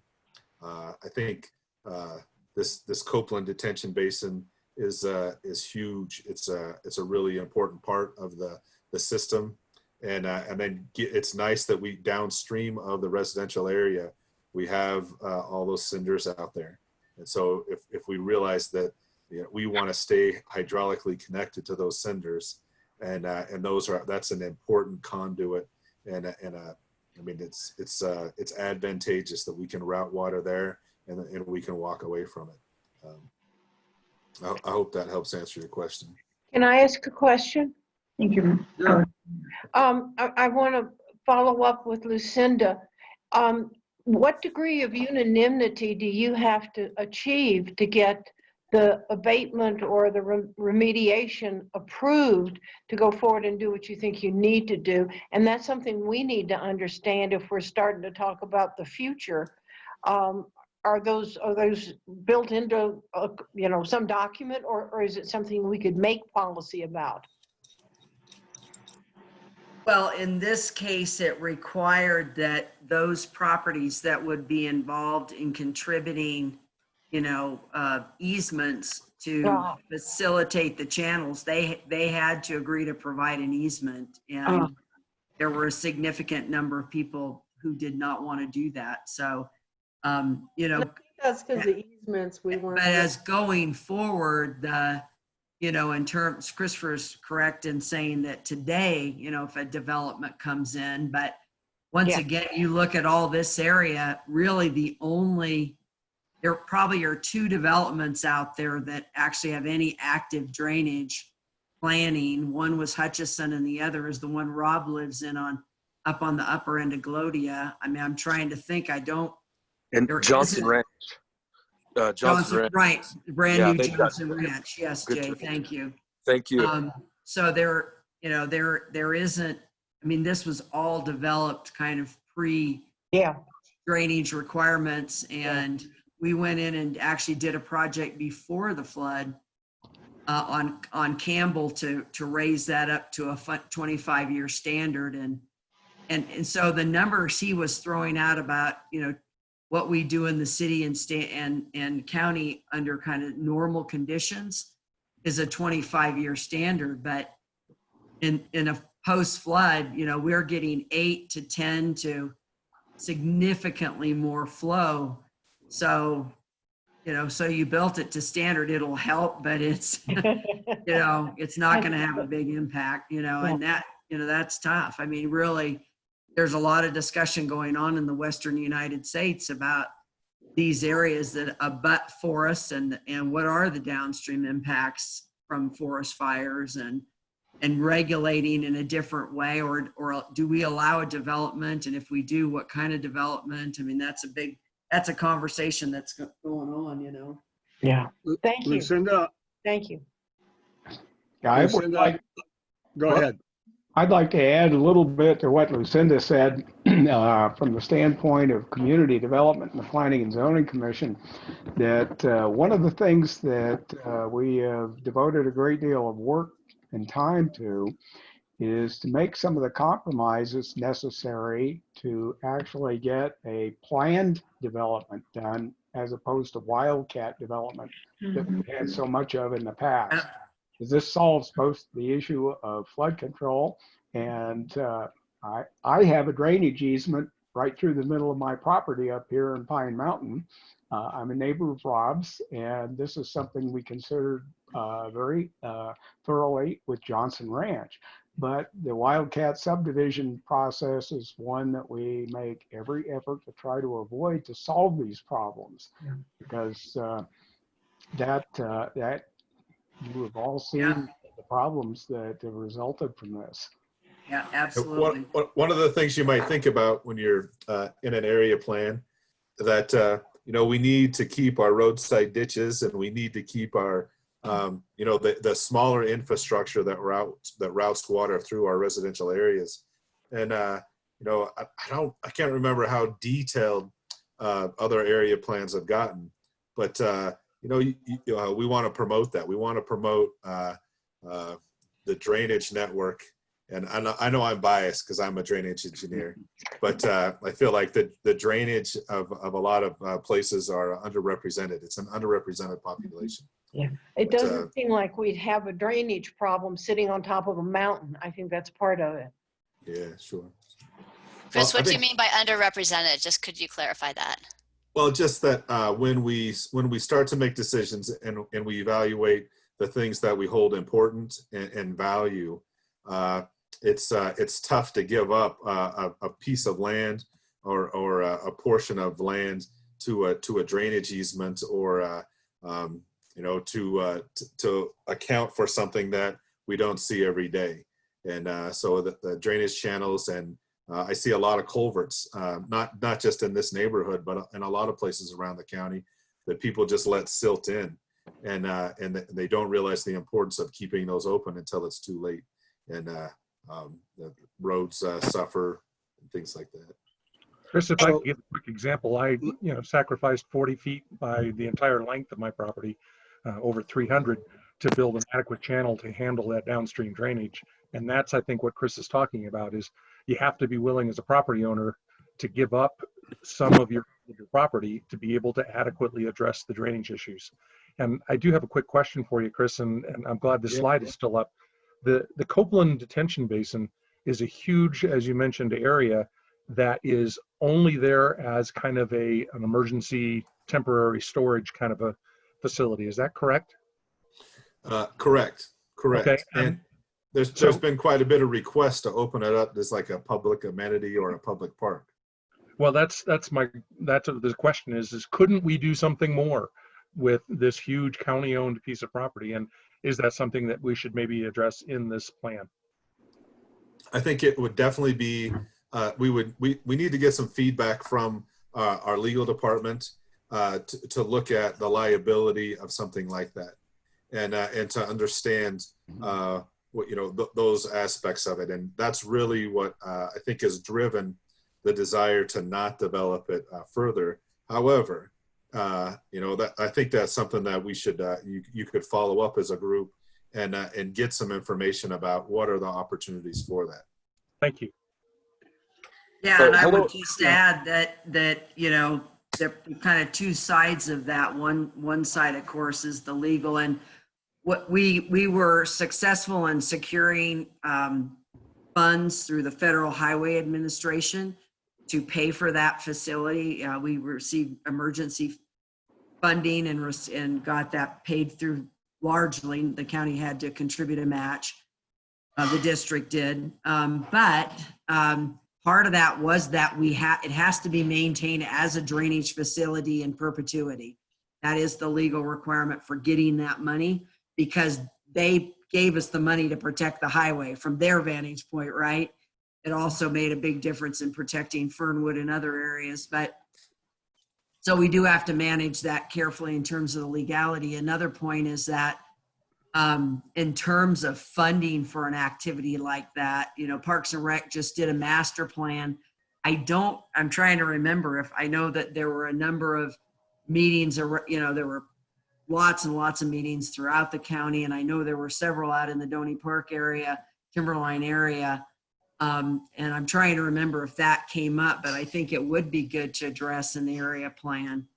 You know, if if we can accommodate a use that would be appropriate for the, you know, to meet the legal requirements. Thank you both. Yes. This is Jay. May I chime in for just 1 minute? Sure, Jay. Oh, thank you, Brian and Rob.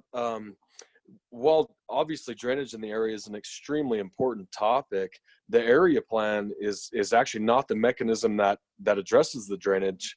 It's the engineering design and construction manual, which was recently adopted by the board and is still going through amendments. So I think what would be appropriate would be to continuously reference the EDCM, or engineering design and construction manual, through the area plan, because that's the tool that we use to address drainage concerns. Does that make sense? Thank you.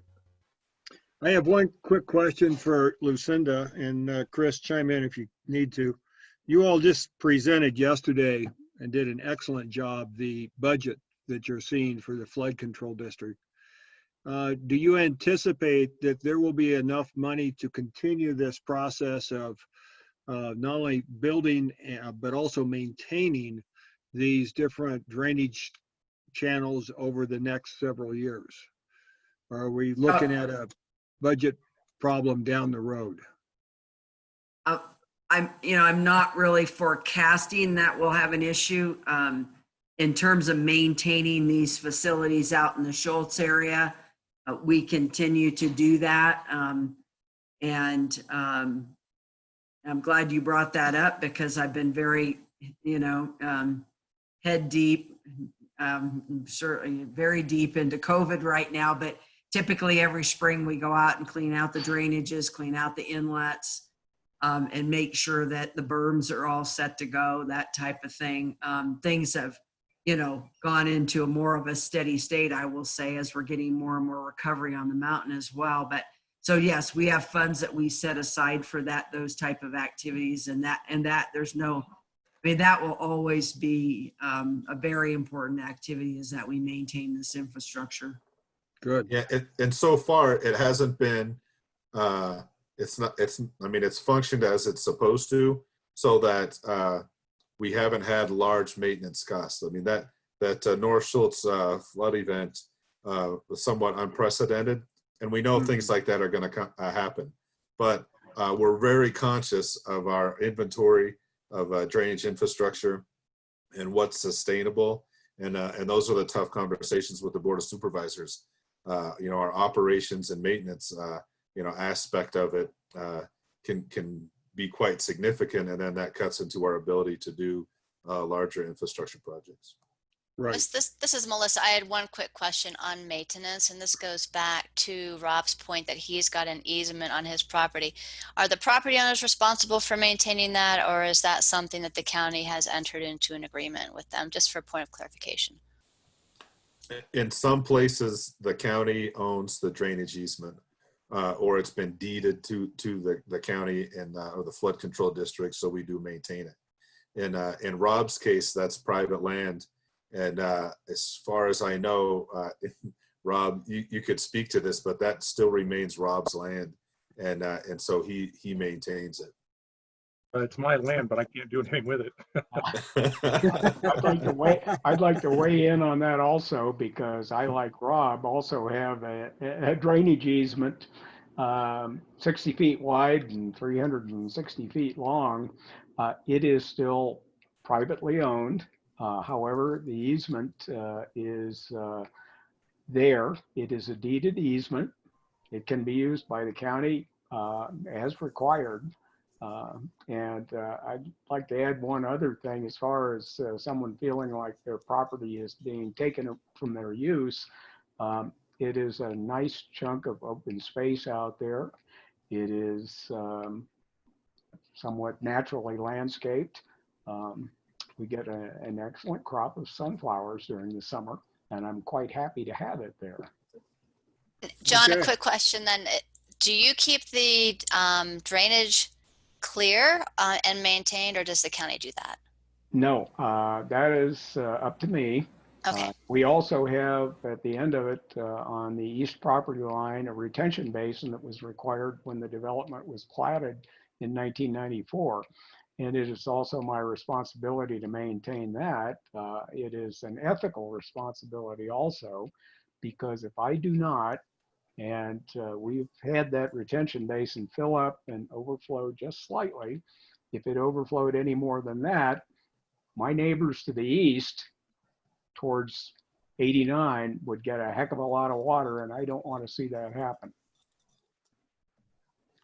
I think we should move on to Jay's, but you know, just like I was saying before, the you can call Public Works, and we are more than welcome to answer questions about drainages or the flood mitigation work we're doing. Thank you, Chris. To that end, we Lucinda. maintain virtually no flood. The biggest set of infrastructure assets in the flood control district is in the Schultz flood area. We have virtually no other flood assets anywhere else in the county. We have virtually nothing. And because the assets that have been put in via development, such as was just discussed. So, and those are all either maintained by an HOA or maintained by the private property owners. Okay, thank you. Well, let's move on to Jay Smith. Before we do that, Dave. I've had my hand up a couple times. I just want to say that this particular discussion and the information that was presented through these two presentations about flooding and so on have been very informative to me. And I think it's very useful for me to understand that as part of the area plan contribution. I agree, Dave. Thanks for bringing that up. Let's move on to Jay Smith, please. Okay, thank you. I appreciate the opportunity to talk about forest restoration. In 2017, the County Board of Supervisors, kind of in response to Schultz slide fire, they were noticing, seeing the pattern going on, and they identified catastrophic fire and post-wildfire flooding as the #1 threat to Coconino County citizens and communities. So in response to that, they developed or had the foresight to look into a forest restoration initiative.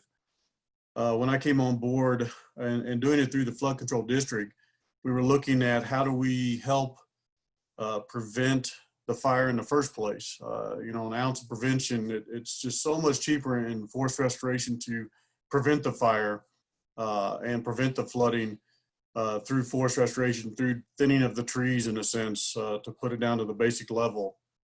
So one of the first things we looked at was how do we identify the priorities, and using science to do that and research, we started doing flood control models, watershed models to see where are the risks at.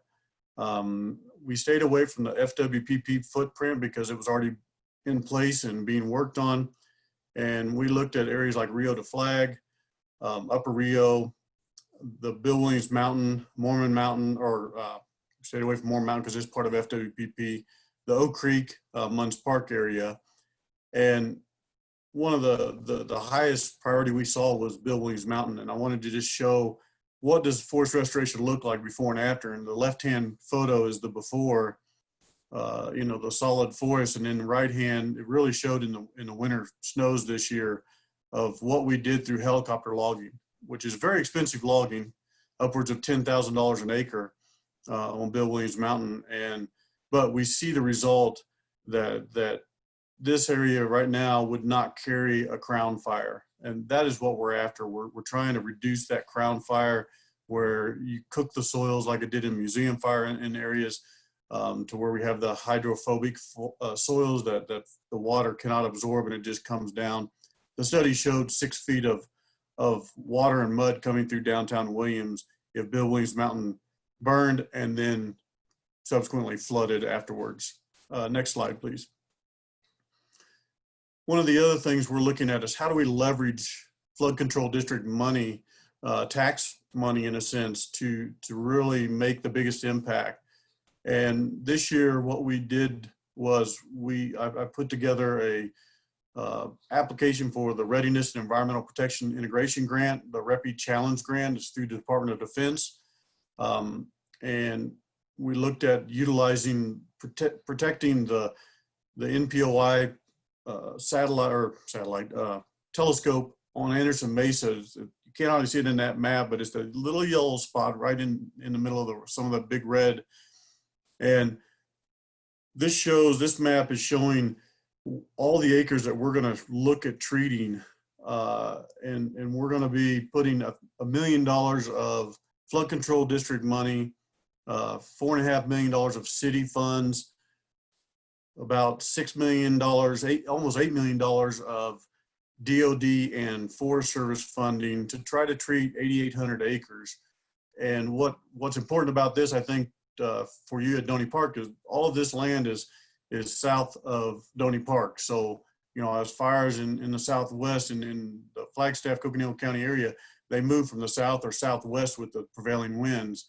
So this should have a huge impact on if there's any large fires that would want to be coming toward Doney Park area. We have not been awarded this grant yet, but we really feel good that if we're not awarded this year, that next year we would be looking at a chance at getting funding for this. So we're hopeful this year we get something to treat these acres. And it would be about a 5-year process to treat all these acres. Next slide, please. As I mentioned with the post-wildfire risk studies, we've got a grant last year to do a lot of what's called LiDAR data, where they fly over and they're shooting this light down and it reflects back, and it really gets us very intense data on the ground, and we can do better flow models after a fire. We can simulate fire through an area, use the LiDAR data to tell us what is the slope, go out and take soil samples, and we can really start to tell what happens after a fire.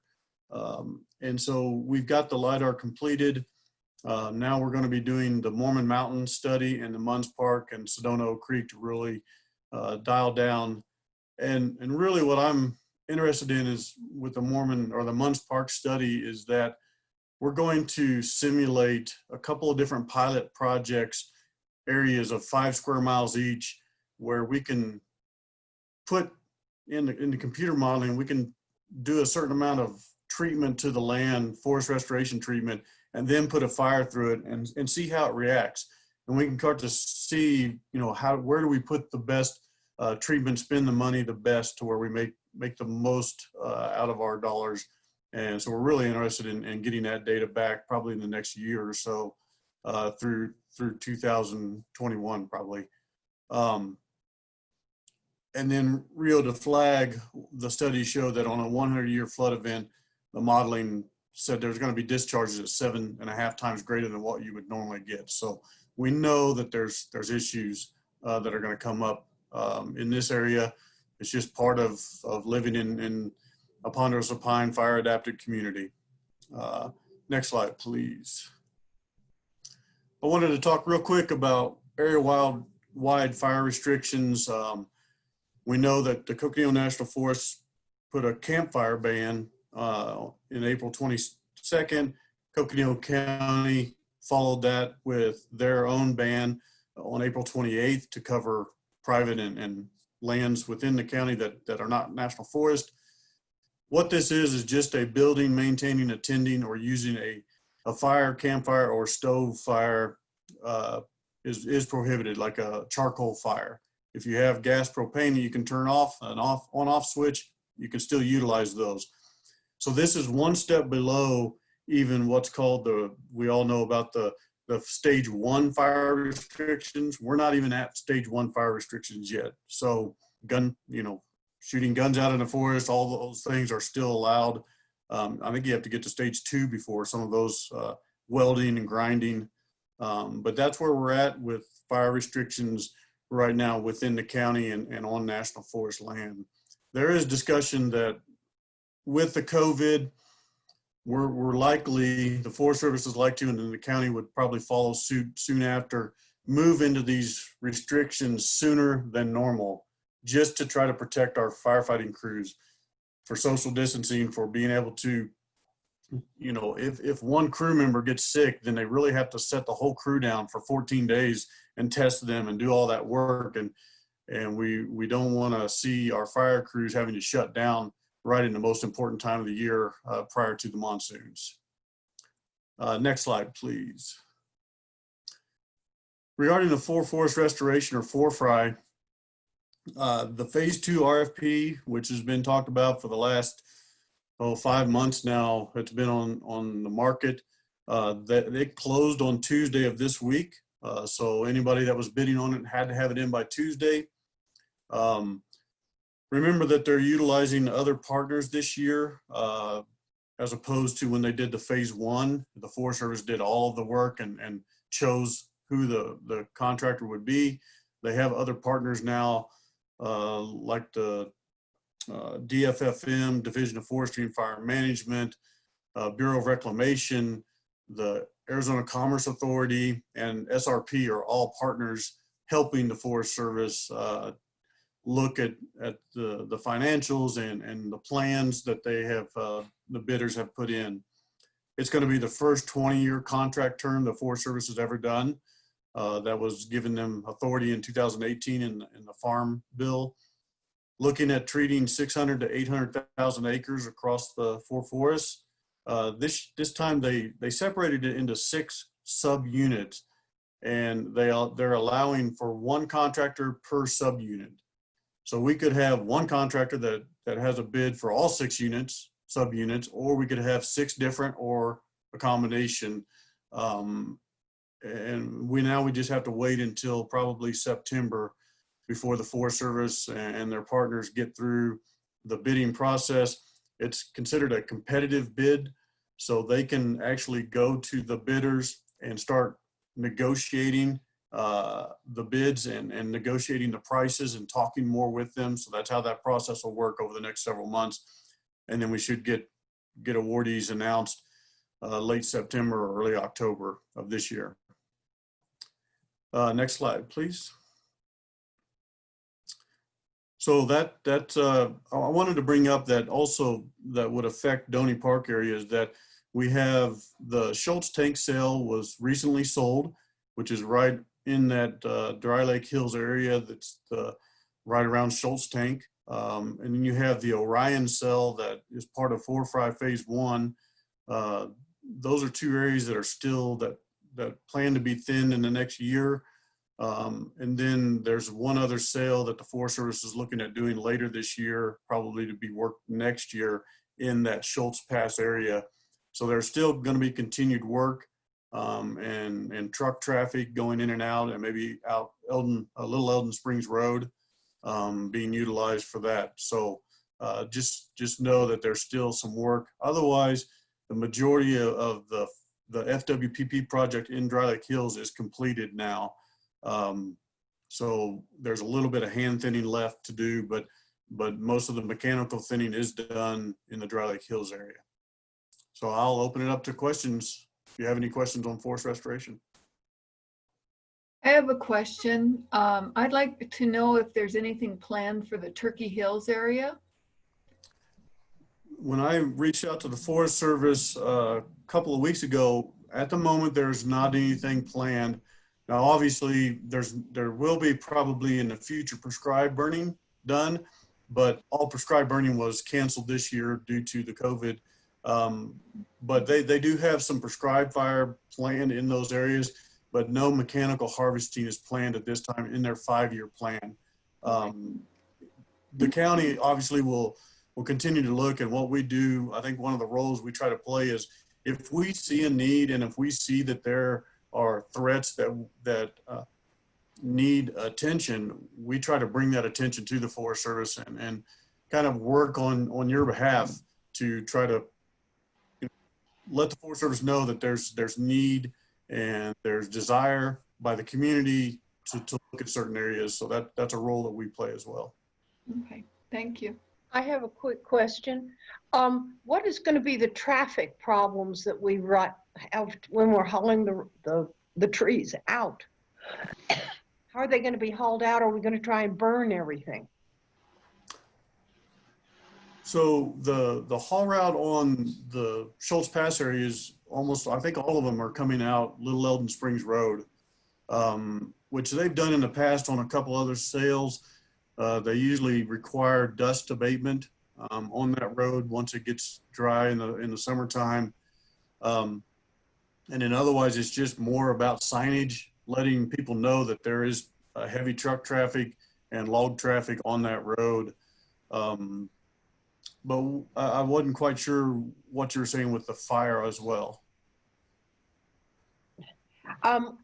There was some mention that some of the brush or some of the limbs or whatever leftovers, not the logs, would perhaps be burned on site, and that there were different techniques for doing that. I think Brian was asking that question 2 or 3 months ago when we first learned about this. And I was just wondering how, it just seems like it would be an enormous amount of traffic to go through town. Is that where it's going to go, or is it going up 40, I-40 or 89? Where's it going to come out? Yeah, it would come out 89, come out to 89 and then work its way usually up. They've given them 2 routes in the past. They come all the way up to Country Club and then to get onto I-40, or they come down the Timberline Road or Winona Road down to I-40 that way. I've seen it used both ways. It's up really a negotiation between the contractor and the Forest Service and the county. They go to the Sheriff's Department and look at traffic control and what's the best way. As far as the fire, yeah, there will be some pile burning that will happen probably in the next couple of winters. And then they're also moving some of that wood, the slash that was left over from the helicopter logging that did not get burned up in the museum fire. A lot of that got moved around to the old Schultz burn, just to the east of Eldon Springs, Little Eldon Springs Road. I think that's where it ties into the 422. I think that is the Schultz Pass Road. And they decked some there that they would potentially look at burning. The reason they did that is because there's really nothing else left to burn there. So they feel really safe about stockpiling some brush there and then burning it later once snow's on the ground again. So Jay, if I'm hearing you correctly, there's only the Schultz Pass area, only part of that's being thinned or planned to be thinned in the next few years. Is that accurate? Yeah. In terms of Doney Park, Fernwood, Timberline region. That's correct. That is correct. The Schultz tank and Orion, and really those are the 2 closest sales that would be to the Doney Park area. And Yes. Orion, is that one of the roads, Forest Service roads up in the Schultz Pass region? So Orion Timber Sale is, part of it was done. So the Schultz Pass Road is things that are on the north side that was thinned about 3 years ago. A portion of it was thinned, and then it goes up. Orion goes between Schultz Pass Road north to the wilderness boundary. So it's a fairly good chunk of I think there's about 680 acres left to be thinned there. Okay, so that's still a pretty good sized project. Correct. Okay. And I see Rob's got a question. Yeah, do we have other questions? Jay, I've got a quick question. After the Schultz fire, we were left with somewhere between 1/2 and 1/4 of a mile of unthinned forest that protects the western flank of our planning area. And because it's unthinned, that crown fire you mentioned earlier is a severe vulnerability, I believe. Is there anything in our plan or otherwise that we could be doing that would help protect that western flank of our community? Yeah, so we can definitely look at different areas, different ways that we could deal with the Forest Service in looking at the acreage there, seeing, evaluating that. I think what they've looked at, there's another sale, I think it's called, there's another task order that's part of Forefry, the phase 1 Forefry, which we all know is lagging way behind on what it should have been doing. That's an understatement. Yeah. But that task order, I think, would maybe capture or could capture that section, that area, because it's really close. I know it starts over where the road where you turn in to go to Lockett Meadow, and then it works its way back west, that task order does. So I'd have to look at a map to see if it ties into that. And there may not be marking out there, even if it does, because they were doing some of that, what's called designation by prescription. So there would be no orange marks on the trees that are leaf trees. So you may not be able to realize if it's part of the task order or not. But I can look at some maps and try to determine whether there's an area that we need to have them look at. Because I agree that to have a little, 200, 500 acre section that could be thinned, that would just more protect the community. Why would we not do that? Yeah, thank you. No question. Go ahead, please. Just as I understand it, you're talking about logging that Schultz Fire area, possibly pulling the material out of there down Townsend Winona Road to get the material out of the area. Is that correct? That's one of the options. They were given the option a few years ago of going down Townsend Winona, or going, I think the preferred option was for them to come back into town to Country Club and then using Country Club to get to I-40. But I know at times they use Townsend Winona. Overloading that road, I don't know what the weight of these logging trucks would be, but I don't know what the Townsend Winona Road is capable of supporting, but has that been considered? Yeah, that's where our public works would play a role. That if it's going to, we just did a major project out there getting that road resurfaced, and so that would be something that we would have to discuss with the Forest Service and the contractor of whether we would want to see heavy truck traffic, like 80 to 90,000 pound trucks going down that road, and then look at the safety issues as well. Yeah. Just surfacing the road out here is why I was asking about it. I'd hate to, right now it's in pretty good shape, but I'd hate to see it, damaged from overweight trucks or something. Right. Thank you. You're welcome. Any other questions? Brian, if I could add, this is Lucinda. Yes. We've put together a pilot project. We're calling it the Community Wildfire Reduction Program, and kind of two components to this conceptual program. One component is fire reduction within neighborhoods, and wildfire reduction within neighborhoods, certainly working. I think Rob's example was a really good one of working if it is adjacent, that area is adjacent to Forest Service property or state lands, trying to work with those land, federal state landowners as well. But really trying to work with people in neighborhoods to really look at what can be done to reduce the wildfire threat within the neighborhoods as well, coupled with evacuation planning. Because if any of you have not watched the documentary that was on public television some time back, and it profiled what occurred in Paradise, California, and the fire there, where there were, the loss of lives was significant, and a tremendous property loss, of course, as well. And, it unfortunately looks like a lot of areas of this county and a lot of neighborhoods in our county. And so we're looking at, it's in a kind of a conceptual, we've made an application to the Federal Emergency Agency, state agency, to try to get some funding to launch that. The first pilot project would be in Munns Park. But that's something that I would really encourage this group, the Area Plan Committee, to discuss and weigh in on whether moving forward with something like that is important to you or not. And obviously respect your decision.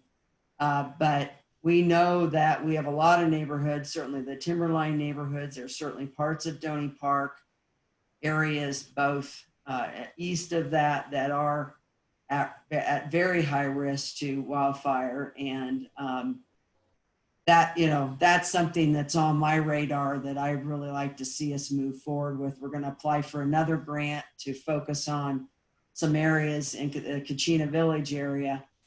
So, but if that, I think that's something that the area plan could take a look at. I think that would be really valuable. We'd happy to have another conversation on that at another time if there's interest. Lucinda, do you have anything that's written on the community fire reduction plan that you could send to Melissa and she could maybe distribute to us so we can have a better understanding of the entire concept? Certainly, and I'll preface that though by saying that when COVID hit, we had it prepared to have a discussion with the board about that this year. Right. And that never happened. We've had to, of course, I won't say completely freeze our spending, but we're obviously having to be very conscious with these impacts. And so we are going forward with we did apply for the grant. We're still hopeful that we can get that grant and move forward with the pilot in Munns Park. But so just know that, caveat that it'll say draft and so forth on it. Sure. I think it'll give you a good sense about what we're thinking about. Yeah, I think we need some reference that we can look back to per your comment that we need to look at it. The committee needs to look at it. Sure, and certainly you could then decide if you want to have additional conversation about it or not. All righty. I'm sure Jessica's capturing this. Yep. Rob, did you have a question? No, I just wanted to make sure Jessica captured that so we do follow up on it. Right. Yeah, exactly. Any other questions? Thank you very much, Jay. Appreciate your presentation. And I think we're now at the point of working on our capturing the key ideas from tonight's meetings. Melissa, do you want to chime in here and kind of guide us through what our key points are from the meeting tonight? Yes, and thank you again to all the presenters. This was really important and very informative information for the committee tonight. So thank you again. Like we've done before, what we've done is we've gone through the back through the agenda and asked the committee to identify any of the key points that we want to capture going forward with the plan. So let's go ahead and think back to the presentation by Summit Fire District, and if there are key points for the presentation. And by the way, I do want to mention that we are recording tonight's meeting this time, so we'll be able to go back and look at that as well. Does anybody have any observations? Yeah, it's Harriet. Hi, Harriet. I'd like the committee to deal with the concerns that we have where we live on Girls Ranch Road. Our entire neighborhood is surrounded on 3 sides by the Forest Service. And that's, of course, why we moved out there. It's beautiful. We love it, yada, yada, yada. Because there's so many more people using all of the forest areas for all sorts of ways, we find that people sometimes end up sleeping in our yards and bringing mattresses to be very comfortable. They do fires, they bring pallets, they bring guns, which are legal and fine, but they're supposed to be away from the house. Who do we talk to and how do we put into a plan that there ought to be some kind of interaction between the communities, the Forest Service, and the very real services that the Park Service and Forest Service provide. We really understand that, but it gets really raucous, let's just use that word, sometimes. And I keep thinking these people don't realize anybody lives out there. So I'd like just that as a concern to be addressed as we go forward. Thank you.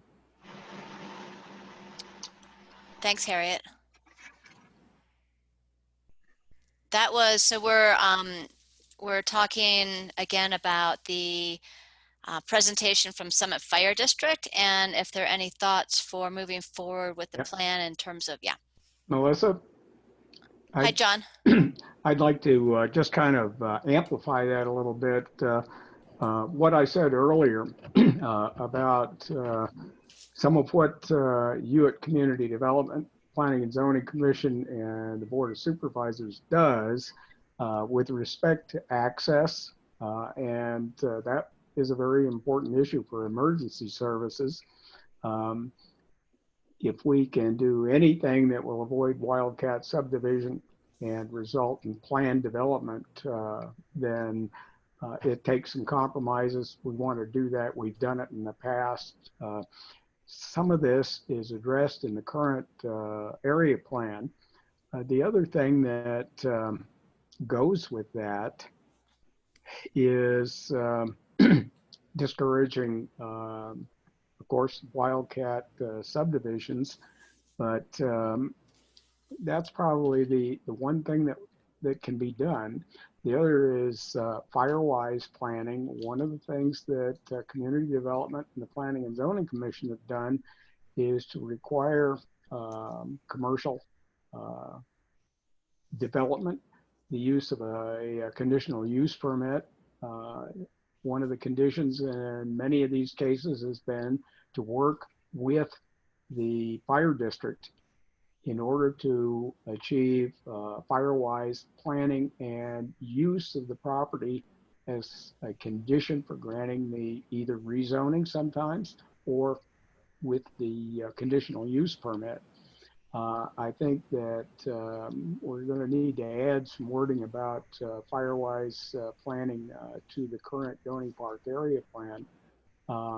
The access issue is very well covered in the current county code, however.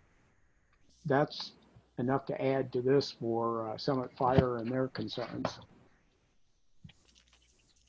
Thank you. Melissa, one thing I'd like to see added is what are the indicators? Let me put it this way. How do we know when we need to either add another fire station, as was potentially referred to by Chief Stasky, or to increase the personnel within the current fire stations that we have? So in other words, to find out additional detail from the fire department, from Chief Stasky, as to what are the indicators, what do we need to be looking at for the longer future as to when we need to increase the amount of fire workers, medical workers? So another way to think about that is at what point does density and population kick in the need for additional response teams? We can follow up with the district on that question. Yes, thank you. You're Who welcome. else has, anybody else have comments? I do. I was just I wanted to bring up that there was a good point made that the density hasn't gone up as much as the calls to the fire department, and that 80 to 90% of them are medical calls. And they do have public education programs. And I just thought that maybe some of their public education could go to try to help reduce the number of medical calls. Many of the medical calls involve accidents that involve alcohol and drugs. I know at least a lot of them around here seem to. And since Coconino County has one of the highest rates of alcoholism of any county in the nation, that might be something that we could try to encourage. More drug and alcohol education, and look at some of these medical calls and see if some of them might not be preventable, and help have a healthier community. And that might be something to think about for your sustainability chapter in terms of community health and community connections to bring some of the policies in that. Amanda had touched on some of those issues during her presentation. I did want to ask him, and I didn't get a chance. I was having computer problems and my speaker wasn't working. Have any of the Summit Fire Department personnel tested positive for the COVID virus? I don't know, Bernice. Yeah, we didn't get into that. Yeah, they're doing medical calls, and you know, if they end up testing positive, it could spread through the department. I think they're very aware of it. He sure they are. Yeah, so I think that they're aware that will impact their response time. So I don't know what particular testing they're doing. Yeah. I have a comment to make. As we've gone through these past presentations, not just tonight, but others, what we bump up against are restrictions for things, you know, restrictions on who does what for flood mitigation and so on. Everything that we've heard about has something to do with managing the facility, the property, the land, the traffic, the forest, and so on. I think that this, in the area plan, these things need to be really brought to the front. So that, for example, the Doney Park water supplies is one example. That's a restriction on that can show itself in zoning and so on. So anyway, I just wanted to address that as something for us to think about as we reorganize or organize the area plan. Good point, Dave. Any other comments on Chief Stasky's and the fire department presentation? Yep, I'd like to add one other thing relative to fire stations, and I think we can thank Melissa for some of her work on this. The update to the zoning code has made it much easier for the location and creation of a fire station. Speaking of new ones, they are no longer required to come back and renew a conditional use permit. The fire station can be sited on a particular location in perpetuity now, which is something that was asked for by representatives on the Community Development Advisory Group as being very important to the fire districts in the county. So this is something that I think you should know, that it is much easier than it has been in the past if, say, Summit Fire needs a new fire station, where they can locate it, what the conditions of that are, and is it going to be there for literally forever. That can be done. It's a lot easier now. Thank you, John, for remembering those details. We appreciate it. Thank you, John. So let's move on to Lucinda Andriani's presentation. Any comments? I want to just have our discussion include the fact that we don't tax ourselves, or we tax ourselves at the lowest rate in the state, and we probably have more public lands and public facilities than the average county. And we need to understand how that limits us or perhaps prevents us from doing things we want to do. And is it a trade-off? We don't want to pay the taxes, but does it deprive us of things we might want? But I think we ought to look at that trade-off.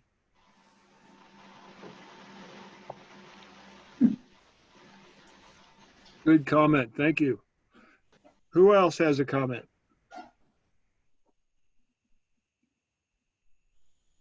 I have a question where we went short on that segment. It was to either Lucinda or Christopher. Has there been consideration for homeowners safely picking up sandbags this monsoon season with COVID-19 out there? Yeah, we're actually going to, in the museum fire area, we're going to deliver pallets every couple blocks in the potential flood impacted area. And then we have a couple staging areas where people can go and collect sandbags. And then there'll also be some assistance for people that are elderly or disabled to be able to receive assistance. And so we're going to try to disperse people out rather than having a central location. And then we're putting out some information about the operation and promoting social distancing.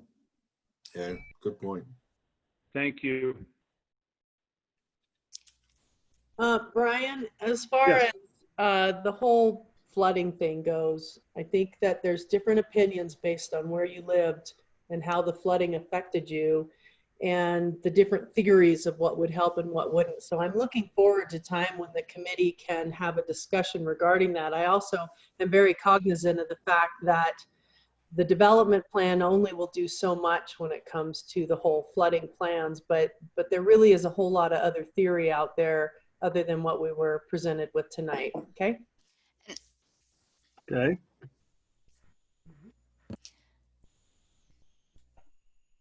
And Any other comments? I just want to jump in on that point. And there was a lot of obviously history in terms of the Schultz flooding and all the mitigation that was constructed and then the areas that were not constructed. So I did have some follow-up thoughts and questions about, you know, what the future potential flood mitigation might be. It may not be within the purview of our area planning process, but we could at least get information from Public Works as to if they intend to hold future planning meetings to have that discussion. So just to kind of put that into context for our area plan process. And we can have follow-up conversation with Chris on that. And Because Melissa, just to expand a little bit on that, I think maybe one of the reasons so many people were reluctant about giving those easements was because nobody even considered that when they made their purchases. And having some information included in our area plan that says, hey, there might be circumstances that occur that you should consider that could help in the future mitigate those kinds of complications. That's a good point to just give people some information about, because of living in the WUI, the wild and urban interface, and the potential for hazards and disasters like that might be something that is needed for the community to be aware of, to step up in the future. So thank you. Good point. Yeah, that's a good point, Rob. With the easements, when they were first presented to us, we were told that we would have the tax liability and also the personal liability to those easements, even though they'd be crossing through our property. So we've made some progress. Things have changed, but I'd be real interested to know exactly where those easements sit at this time. The neighborhoods have been through, if you're actually at the heart of the flooding, we've been through a lot, and it's a lot different than what does get presented. So we just need to be careful as we analyze the information as we move forward. Okay. Okay. Let's move on to Chris Tesler's presentation on flood mitigation. One of my questions, or one of my concerns, is to make sure that the infrastructure that's been developed is maintained, so that we don't have another flood as we did with the Schultz fire and then the 2018 rainstorm. Maintenance is important for sure of those facilities.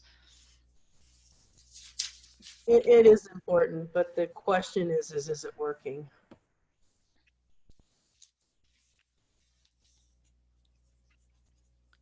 Do you mean are facilities being maintained?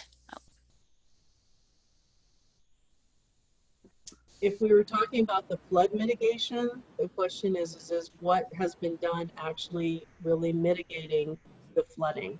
Because with every storm, with every change and people moving their property, stuff around, the thing on 89 and Kevin's Way hasn't had any water in it, basically. I mean, it's had some, but not a lot. So I think it would be nice if we had a crystal ball. It'd be nice if we had all of the knowledge, but we're not 100% at something that's actually working, to be honest with you. If we get a rain like we did after the flooding, after the fire, I'm pretty much sure that what we currently have won't hold it back again, but that's Mother Nature.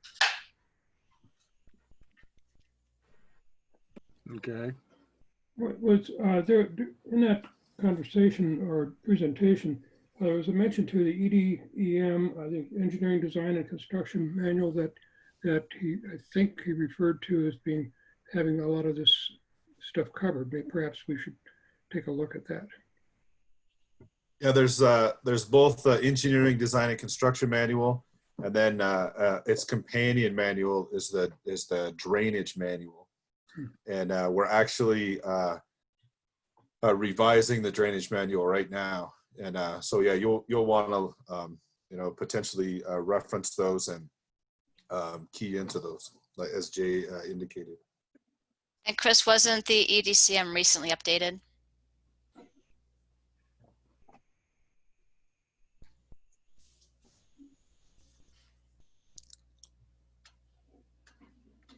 Any other questions on the presentation from Chris? Yeah, just one other comment on that, these are issues that get addressed under the subdivision ordinance, and any creation of a planned development or subdivision. Particular attention is given to this, and I know you at Community Development, Melissa and Jess, if you're still there, you all pay particular attention to that when conditions are set for development. But it really leaves out the areas of the county that have been subject to wildcat or development, because there isn't a whole lot you can do. And it's like the issue with easements. And I understand that extremely well because I have one of them. But it's almost impossible to deal with it without creating easements, which not everyone is willing to do for a number of reasons. And I'm very familiar with the liability reason for that. But when it comes to something that is planned and comes to the county, in terms of a subdivision or planned community development, those are looked at quite thoroughly. And I think Rob Wilson is aware of some of the drainage requirements that he had to deal with Timberline firearms during the planning stage. That's another area where they can be handled. But there's a tremendous amount of property that literally nothing can be done about. Well, and I do want to mention that we will be looking at a build-out analysis. So we'll be looking at the remaining vacant property within the planning area and understanding what the potential build-out could be for those, and possibly, then looking at that in terms of, are they small parcels? Are they grouped together? Are there, opportunities for those to possibly be subdivided? Because that's the real powerful, that's one of the most powerful tools for mitigating a lot of these issues. As Chris has mentioned and John has mentioned throughout this whole evening tonight, is when when a property is proposed for subdivision, that's when those county standards are applied. And there haven't been a lot of recent developments. We've heard Johnson Ranch and those other subdivisions that were mentioned that were developed to those current standards. And so that's where we've got the vacant land information. We'll be looking closely at that in terms of the potential future build out, because the current plan had predicted that by 2020 the area would be built out. It's not completely built out. It is close, but we have that number, those numbers, and we'll be looking at that. So I'm sure that that's going to help to really, I think, focus this question in terms of future policies. Did you have a question on that, Brian? Melissa, I know that you're quite knowledgeable in that, but I want to ask if it may be wise in a future meeting to have Jay Crystalman to come back to help guide us through part of that. But I think you're part of the community development program. Isn't that correct? Correct. Uh-huh. Yeah. Yeah, Brian, this is Jay. Thank you so much for that. Melissa, thank you for that. Commissioner Ruggles, especially thank you for that. It isn't just the subdivision ordinance that fits into the area plan decision making, but it's also in conditional use permits and zone changes. So drainage elements can be mitigated through any of those. So whether it's a CUP or a subdivision or a zone change, community development staff would look at the engineering design and construction manual with regards to how drainage is applied. Thank you. Thank you. We move on to any other comments on Chris Tesler's presentation? Let's move on to Jay Smith then, his presentation on fire. The only thing I would have to say is that we have one area within the Doney Park, Fernwood, Timberline area that is now being actively thinned, and that's up on Schultz Pass, and I think it was Ryan, the Ryan area. So I'm not familiar with what's happening up there, but I think it's some people express concern about traffic. And other than that, Rob, you mentioned something about thinning part of the forest. How shall I call this? The boundary area between the fire and the housing. Yeah, the urban interface on the western side of our planning zone, because of Schultz, has been left unthinned and especially vulnerable now. And that's the only thing that is protecting us from a really severe wildfire. So making that a future objective in our plan might be beneficial. That's a good point. Isn't that something that might be a little more urgent than by the time our plan comes out? Well, considering it's right behind me, I think so, but I don't think we should have further discussion on it, Dave, is what I'm saying. Yes, yeah, because it might very well be, we're heading for potentially a very serious fire season. Yep. Yeah, very good point, Dave. The other thing I would add is that Lucinda spoke about the community fire reduction plan. We might want to take a look at that document. Brian, or excuse me, this is Liz. Brian, do you mean the community wildland project where the community can thin the forest outside their property? What are you talking? What? No, I think it was a pilot program that Lucinda mentioned. They're applying for grant funding, and she was going to send some specific information about that in terms of, if this community might be a good place for that pilot program. Okay. It was called the Community Wildfire Reduction Pilot Program, plus they're doing some evacuation planning with that. One of the things I was concerned about when he talked about the work that's going to be done southwest of Flagstaff that would help to protect Doney Park from catastrophic wildfire, because the wind would take it that way. While they're doing all the work and while they're doing all the slash burning, that wind is going to bring all that smoke to Doney Park if that's the prevailing wind. And I think that it should be encouraged to do as much chipping in the forest. I know they do a lot of it in Colorado and around, even in Arizona, around some of the reservations that are south of here.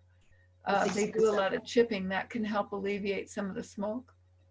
And the risk of wildfire too, from the slash getting out of control.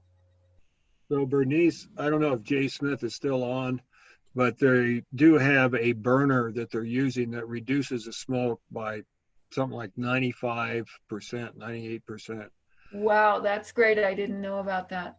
Yeah, Brian, we do have that, but in the size and the amount of slash that's going to be produced off of those 8,000 acres, Huge. our burner wouldn't make a dent in that. So, you know, there are ways to look at, you know, do we haul off some of that, you know, do the shipping like you said. And also, you know, the Forest Service typically looks at before they start burning, you know, what is the prevailing winds at the time, you know, in the wintertime when there's snow on the ground, is there a good enough opening in the atmosphere to allow that smoke to go up and not stay on near the ground. But yeah, that the prevailing winds would bring smoke towards Doney Park unless they wait for like a more westerly wind to push it more east. So, you know, definitely a concern that we would need to continue to discuss with the Forest Service. Okay. Mainly for air quality and for particulate matter for Doney Park. I mean, it's an air quality health issue at that point. Right. No. Well, we have been working now for 2 hours and 42 minutes. And this has been a long meeting. I'm going to But a good meeting, but a good meeting. Thank you, Liz. If there are any other comments from the committee? I don't hear any others, so. Brian, Melissa, I think our next meeting is June 11th. Is that accurate? It is June 11th. And yes, I did have a slide with some potential topics. They're not all confirmed at this point. If you wanted, we could take a look at that, or we could just send it out in an email, whatever's the committee's interest at this point. My suggestion would be to send it out in an email, because once again, the brain will absorb only what the rear end will endure. I concur with that. It's been a long meeting. Thank you, everyone, for It hanging has. in there as long as you have. Yes, I thank everybody. There were some very good comments. I thought we got a lot of good information. And so thank you very much.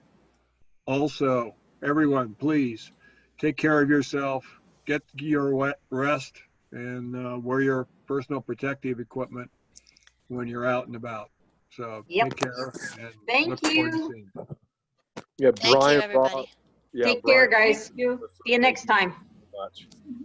Okay. All Take right. care. Have a good evening. You too. All right. Okay, thank you, everyone.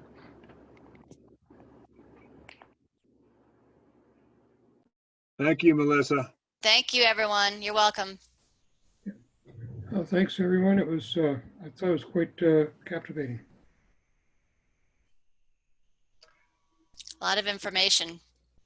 Hey, Brian, if you want to stick on for just 1 minute, maybe get a quick topic. Okay. I will do that. All right. Goodbye. Bye.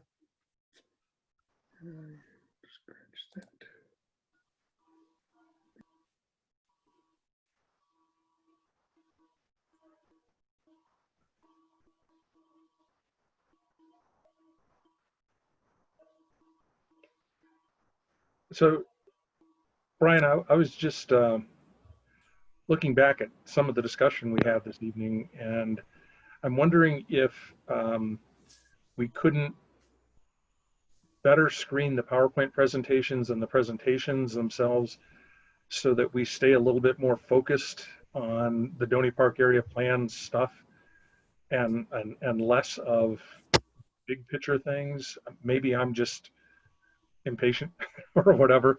Do you have any Well, thoughts? I wouldn't say you're impatient, Rob. I had the same feeling, and it was, okay, this person's doing their presentation. This doesn't apply to us. And I was thinking of interjecting. I went, you know, I think it's let's just let it ride and see what comes out of it. It's too late during the actual meeting to do that. Yeah. Yeah, there was parts of what do I want to say, of Jay's presentation that I was hoping he would focus more on the Doney Park, Fernwood, Timberline. His point about the smoke and so forth and the fire potential is good, but what's happening over in Munns Park really doesn't affect us much, or Williams. Right. Melissa, do you think there's any opportunity for doing that? Is there a way that we could ask our presenters to perhaps, even just a couple of days in advance, get us a read-ahead copy of their PowerPoint? That would be great. And honestly, I got them all today. The presentations came in this afternoon. I did have conversation, and I tried to prompt the presenters to be really specific to our planning area. But I know what you're saying. There's, it's an opportunity to get in front of a group of community members and promote a program. So yeah, all programs that are very important to them. So I understand why they feel it's important to share. But it's not the most effective use of our time as a committee. So are you thinking in terms of just specifically for instance, the taxing districts and that sort of information, or because I think Jay Smith's presentation was pretty quick, so it was. And I thought that the share. I apologize. It is late. The fire district's presentation was pretty much on point. I found that quite interesting. But there was maybe a little bit of big picture that we could have cut through faster. Yeah, and like I said, maybe I'm just impatient and being overly critical. I don't mean to be, but I'd like to see this be as efficient as possible. And if there's a way to do that, I'm happy to help. So this actually brings up a question, because do you two have a minute just to look at the list, my slide for the June 11th meeting and potential presentation? Okay, hang on a second. Jess, you're still here. Sneaky guy. I am. I don't know there he is. Yes. The word all night. Taking notes. Actually, Jay Christmas kind of beat me to my mute button numerous times there, so no problem. Okay. Yeah. All right, hang on a second. Let me do this. Just run through and We're not offended at all if you or Jay needs to step in and say, hey, that's kind of outside the scope. Yeah, that's and Melissa's helping with that as well. But there's certainly a lot of this discussion on a lot of these topics. John Ruggles was a big help in that way, where he really wanted to beat the drum of, hey, if when you have wildcat lot splitting, each of those lot splits are done with just easements that go, access easements that go from lot to lot. It's not a planned road network. So your access, when it comes to our emergency services, drainage, all of these things don't get planned. Right. When you do wildcat lot splitting. Therefore, let's encourage property to be done in subdivisions like Johnson Ranch, where then you do get road infrastructure planned, you do get drainage planned. So that's he brings it back sometimes to the things that the area plan policies. The best thing they can do is influence when decisions are made at the Planning and Zoning Commission and the Board of Supervisors on zone changes, CUPs, conditional use permits, and subdivisions. So that's where all of this can always come together. So kind of bringing it back to those is where I think we can work to prep presenters of what's relevant to decision-making policies for your committee in that way. So yeah, it's we'll try to help. We'll try to help guide as much as possible, and we try to acknowledge people take this opportunity. Many community members take opportunity of a committee like this to vent about the things they're not happy with. And the fact of the matter is, there's quite a few things that you've heard in this committee that we know we're going to hear these things that the area plan can't do anything about. It just doesn't. That's the fact of the matter. However, the area plan can be a springboard for other other subcommittees to sprout up if they wanted to deal with other things. Pursuing funding. Funding's always an issue. The kinds of things that the area plan, land use policies don't deal with. So it is, I'm pretty pragmatic in realizing it is an opportunity for the community to identify community concerns and look for ways to solve those concerns.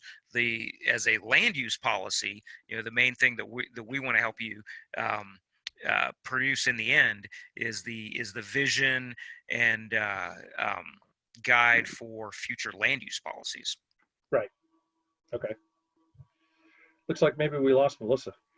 I think we did. Funny. So this is hilarious. This is what we all do to each other all the time now in this work environment that we're in. So she texts immediately. So I've already got a text from her. Yeah. So I'm telling her no problem. I'm still on with you guys. She'll probably try to jump back in here, but I can take some notes here, and I know she was as well. Yeah, we all acknowledge these things. We hear you that Rob, that trust me, I love efficiency as well, and we all know that there's a reason why citizen input is citizen input, and sometimes you're going to hear some things that aren't the most efficient, but that's okay. People are getting the opportunity to learn, and probably the best thing we can do is all of us. And Jay, my boss, Jay Christelman, and I, and Melissa, and heck, the whole team. And as I pointed out, John Ruggles does a pretty good job of it, being a very seasoned P&Z commissioner. We can always try to bring the conversation back as to like, hey, thank you for your concerns. And, that's not necessarily something that a area plan policy can fix. Yep. That's what we need more of. Yeah. Exactly. Okay. Well, since we lost Melissa, I guess we can probably postpone the review of next time's agenda. Yeah, she can email it out to you, and I'll tell her that we're logging off, and I'll let her know to forward you the agenda. We're still trying to get the Navajo Gaming Enterprise representative in front of the committee. That has been punted and punted and punted. But we'll see. Okay. We'll see if we can. It'd be nice to hear straight from a representative from that organization. I see the value in that. I also see the value in a representative from that organization hearing some from this committee, and what they would like in their neighborhood.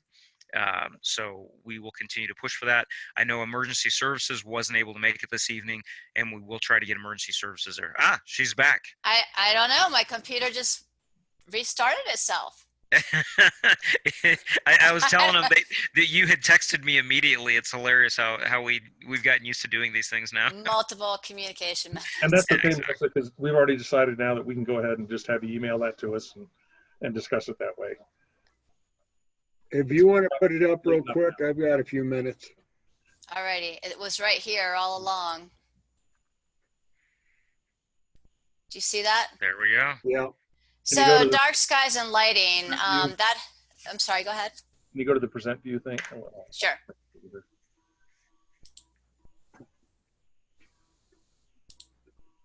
I'm old. I have poor vision.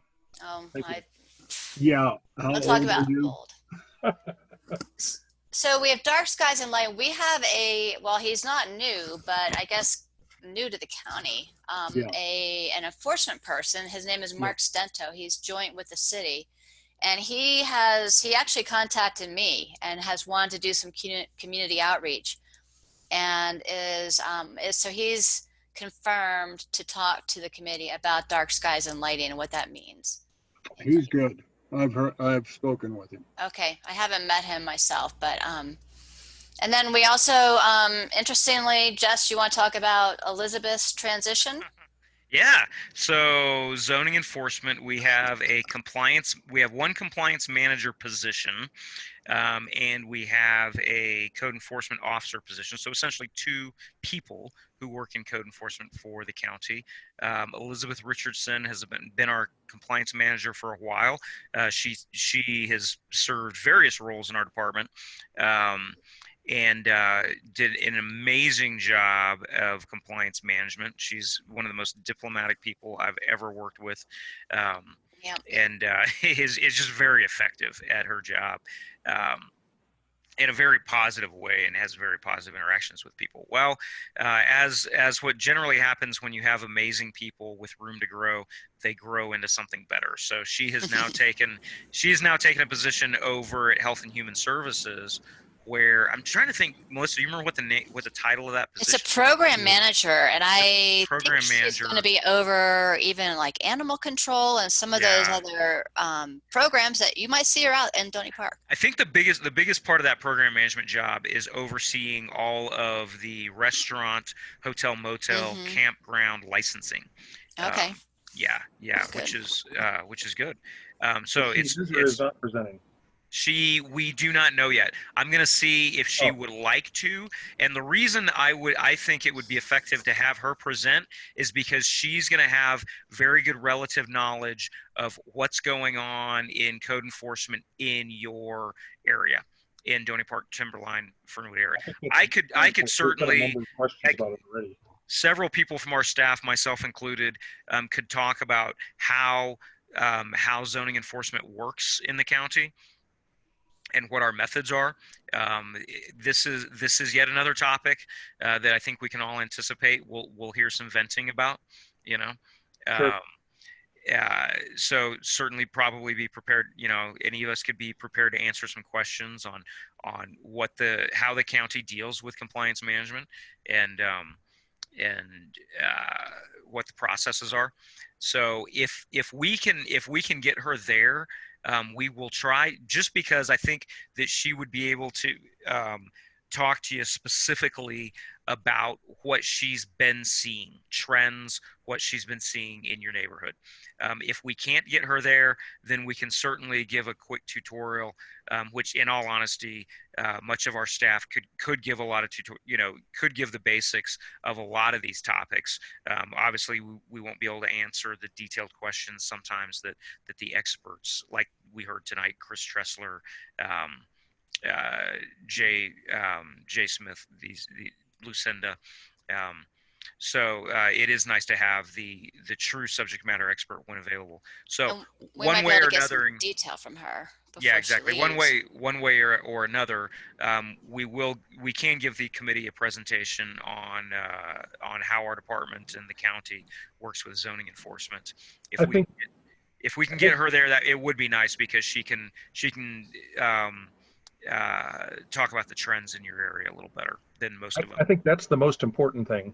Is we've had a number of people that have already talked about zoning enforcement issues. What we really need to know is what have been the primary issues identified, perhaps over the last since the last regional plan. Sure. Where are they trending, and where do we address those in our future document? Sure. Yeah. And at one of your meetings, I did pipe up at an earlier meeting several months ago, when one of the committee members had a question about zoning enforcement. And I let the committee member know. She was making reference to one of the existing policies in the existing area plan. I believe the policy says something to the effect of code enforcement will be vigorously pursued in the Doney Park area, or the Doney Park, Timberline, Fernwood area. And I let the committee member know. I'm like, hey, I'll tell you, that policy means nothing.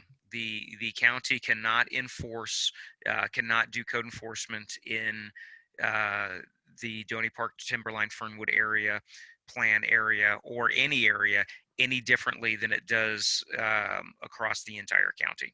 And that's probably important. An area plan does not. An area plan can have a DRO, which you guys have, which can result a design review overlay, which can result in better development. It can have policies for rezonings, for conditional use permits, for subdivisions. But there's no way that an area plan is going to get enforcement. Is going to improve enforcement actions or enforcement priority. So given your statement, then how much effort, how much time should we put into the zoning enforcement? I mean, it's good to know, but Yeah. if it's something that we're not able to affect.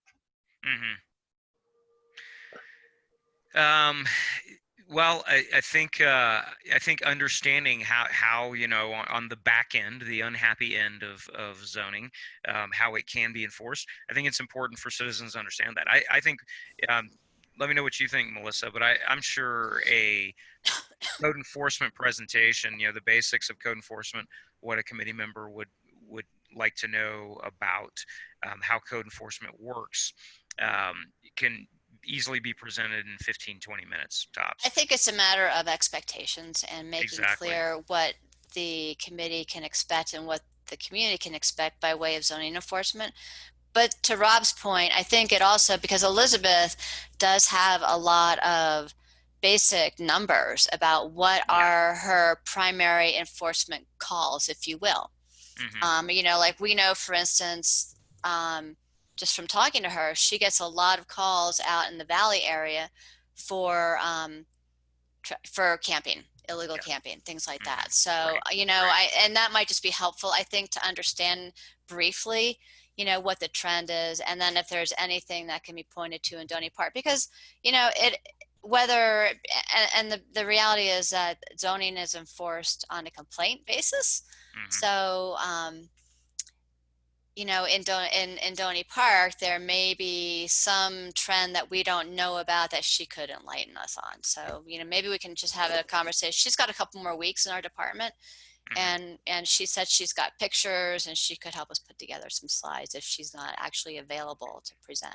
But it's your thoughts too, Rob and Brian. If given the fact that zoning is a complaint-based system in the county, and the plan can really just follow that same, it can't do anything more than that. It can't, but it can possibly bring I think a short presentation about the limitations that we have with respect to zoning enforcement is really the benefit here.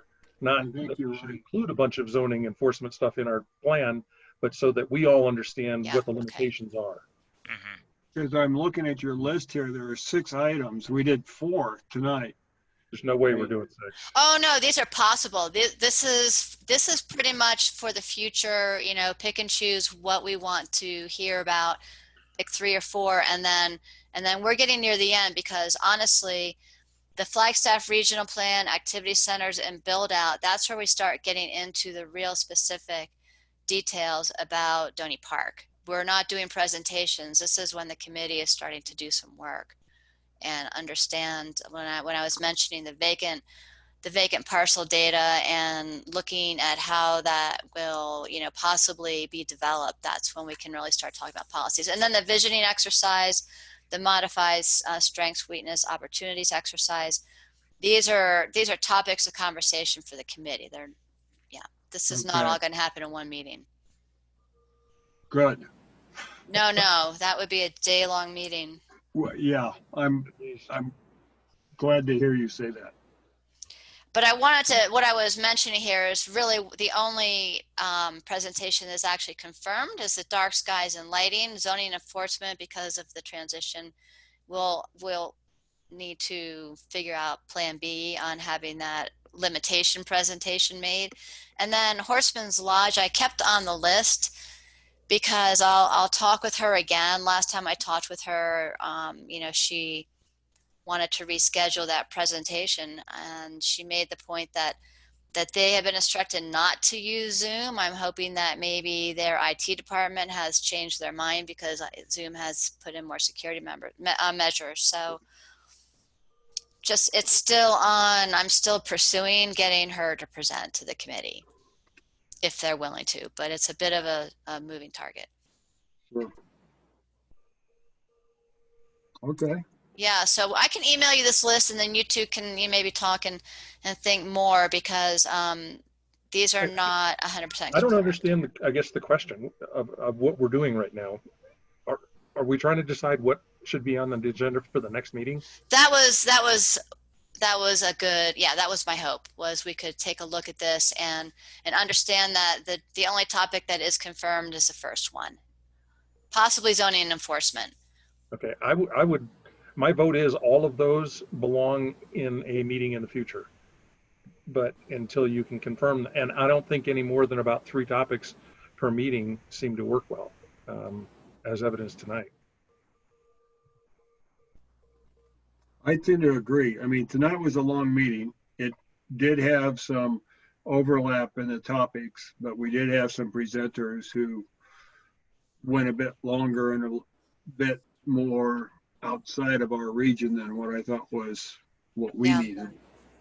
But things like the visioning exercise, I think that goes to some other time. Not sure what you mean by the Metro Plan. So Metro Plan is, it is the regional planning organization for transportation planning. Dave Wessel spoke to that. Martin Ince, who was the multimodal planner, he works for Metro Plan. Okay, so. And that was, they mainly helped to pass around funding. Okay. So that may not be a topic we want to pursue. I'm not seeing where that fits a basic theme of zoning and it's transportation planning and transportation funding. But it's not something, I just put it out there because he did come to a couple of the committee meetings, and then Martin had mentioned Metro Plan in his presentation. But I think that it's probably extra, and we don't need to spend time on it. I didn't want to lose some of the topics that have been mentioned. I think there are probably other topics that the committee has mentioned that are not on this list, but I feel like in the interest of the schedule, it would be a good idea to start wrapping up the presentations and starting to move into the visioning exercises, get the survey out there, and start looking at the policies. Do you have a draft survey? We have I can put one together pretty quickly because we have one, but it's going to be, we have one from Belmont that we can easily reuse, but it needs to be tailored to Doney Park. And that's going to come out partly when we do this exercise with the committee and start to, just look at if you want to call it strengths, weaknesses, opportunities, threats, I think there's some other terms to use. And then from that, zero in on what do we want to ask in the survey, keeping in mind that the survey, needs to be fairly short, about probably 15 or 18 questions. Well, I think that's too long, personally. The Belmont survey was, if I recall, it was about 15 questions, and we got a great response rate. It went fast. It was online, so we can talk about that. Okay. Yeah. Hey, Brian, with respect to the future topics, I'd like to make a kind of a proposal here. The list that we're looking at here is a combination of topics similar to what we've been doing, which are these educational kinds of things versus activity kinds of things. It's a combination. Yeah. What I would like to suggest is we isolate out the remaining educational topics that we believe we have left to do. And then present that out via email to the rest of the committee and let them know that this is what we plan for the rest of the time, unless someone has something that is, important to them that we think, we can all agree needs to be included, and focus on that, getting it done. I don't know that I'm comfortable saying I know what everyone wants or doesn't want to see. So any thoughts on that? No, I tend to agree with you. I think you're right on track, Rob. And then these action items, or these things that are activities, those are somewhere yet in the future, and it's probably a little premature to be trying to plan those out. Just exactly how we do them. Yeah, we know we need to do them, but trying to plan them now is probably premature. It's going to be hard to do these in this format. It is. And that's definitely going to be a challenge. So I don't know when everybody would feel comfortable meeting again in person. I'm ready. You ready? Mm-hmm. I guess we could take a committee poll on that. I'm not there yet. You know, I think we need to start opening up things slowly. Well, and I our know office there's- is not yet open to the public, so I think we're probably going to follow those, guidelines for when the county offices start having in-person meetings again. But yeah, those. Yeah, I think the county is going to continue to stick to some policies. We'll have to see which ones are in effect right now, based on governor's policy and CDC guidance. But I'm pretty sure as of right now, per both the governor's policy and the CDC's guidance, that groupings of 10 or more people is where they're trying to cut that off. Trying to maintain 6 feet between people, certainly probably using PPE when you have groups of people together. Certainly, I think the 10 or more at this point would be the one kicker, that we'd be waiting for that. Yeah, this isn't something we're going to be doing until July or August. Yeah. Right, Yeah. but yeah, I mean, that'll come fast. So yeah, you're right. It will come fast. Yeah. So, yeah. Right. All right. Well, I do this. You're right. This list is actually a mix of educational and exercises for the committee to work on, and it is misleading because we would have never done all this in one meeting. So I apologize for just not paying better attention to how this turned out. No problem. Yeah, so I can do that, separate this list out, and then if you like, put an email out to the committee asking, are there other topics that we have not, that this list doesn't include, and then see what that is. And then That way nobody can complain later. that's a good point. Yeah, Yeah. and I think though that this is it, but I just don't recall of anything else that anyone has asked about. So I would say, maybe a couple of educational topics, and if we could do some sort of activity, maybe it's just going back through some of the key points and figuring out, okay, where do they fit within the structure that you're looking at in terms of the plan itself. Right, and just so I've started to put that together. Okay.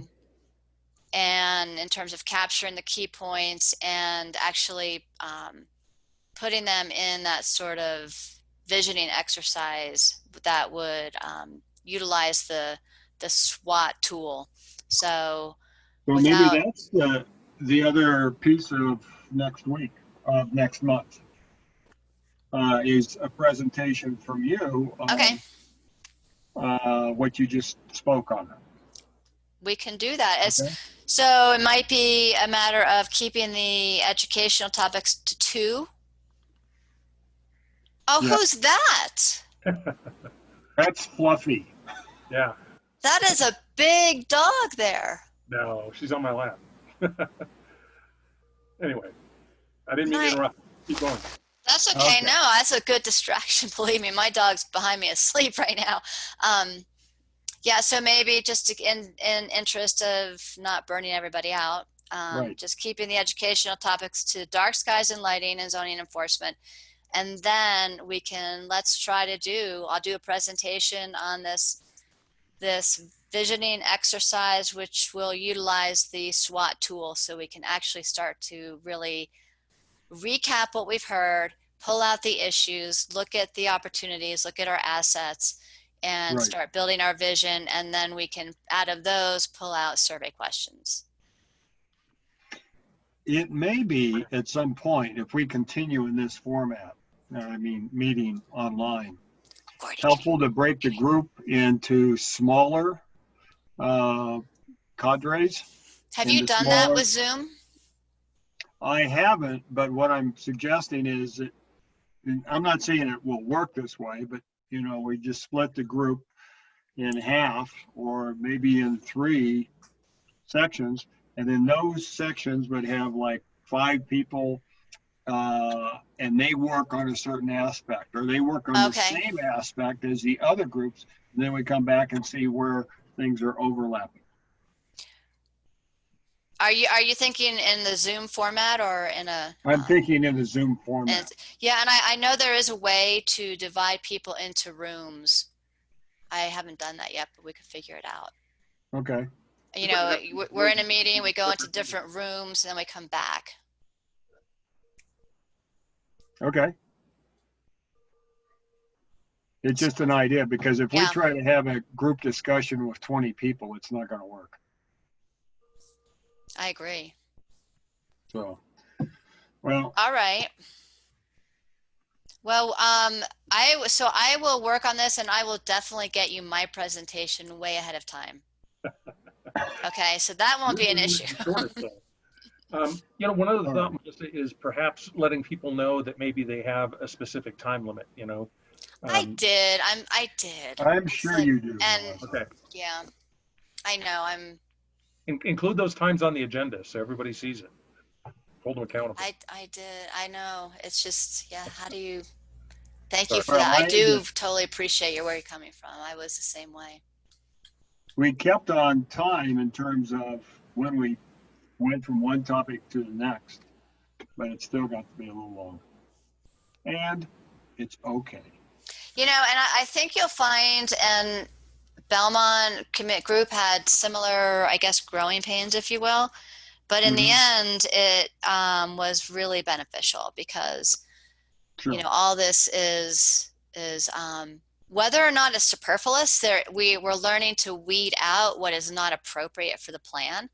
Right. And that's going to be important to come back to. I mean, yeah, we definitely have some challenges, particularly around Horseman's Lodge, to keep on track with those types of questions.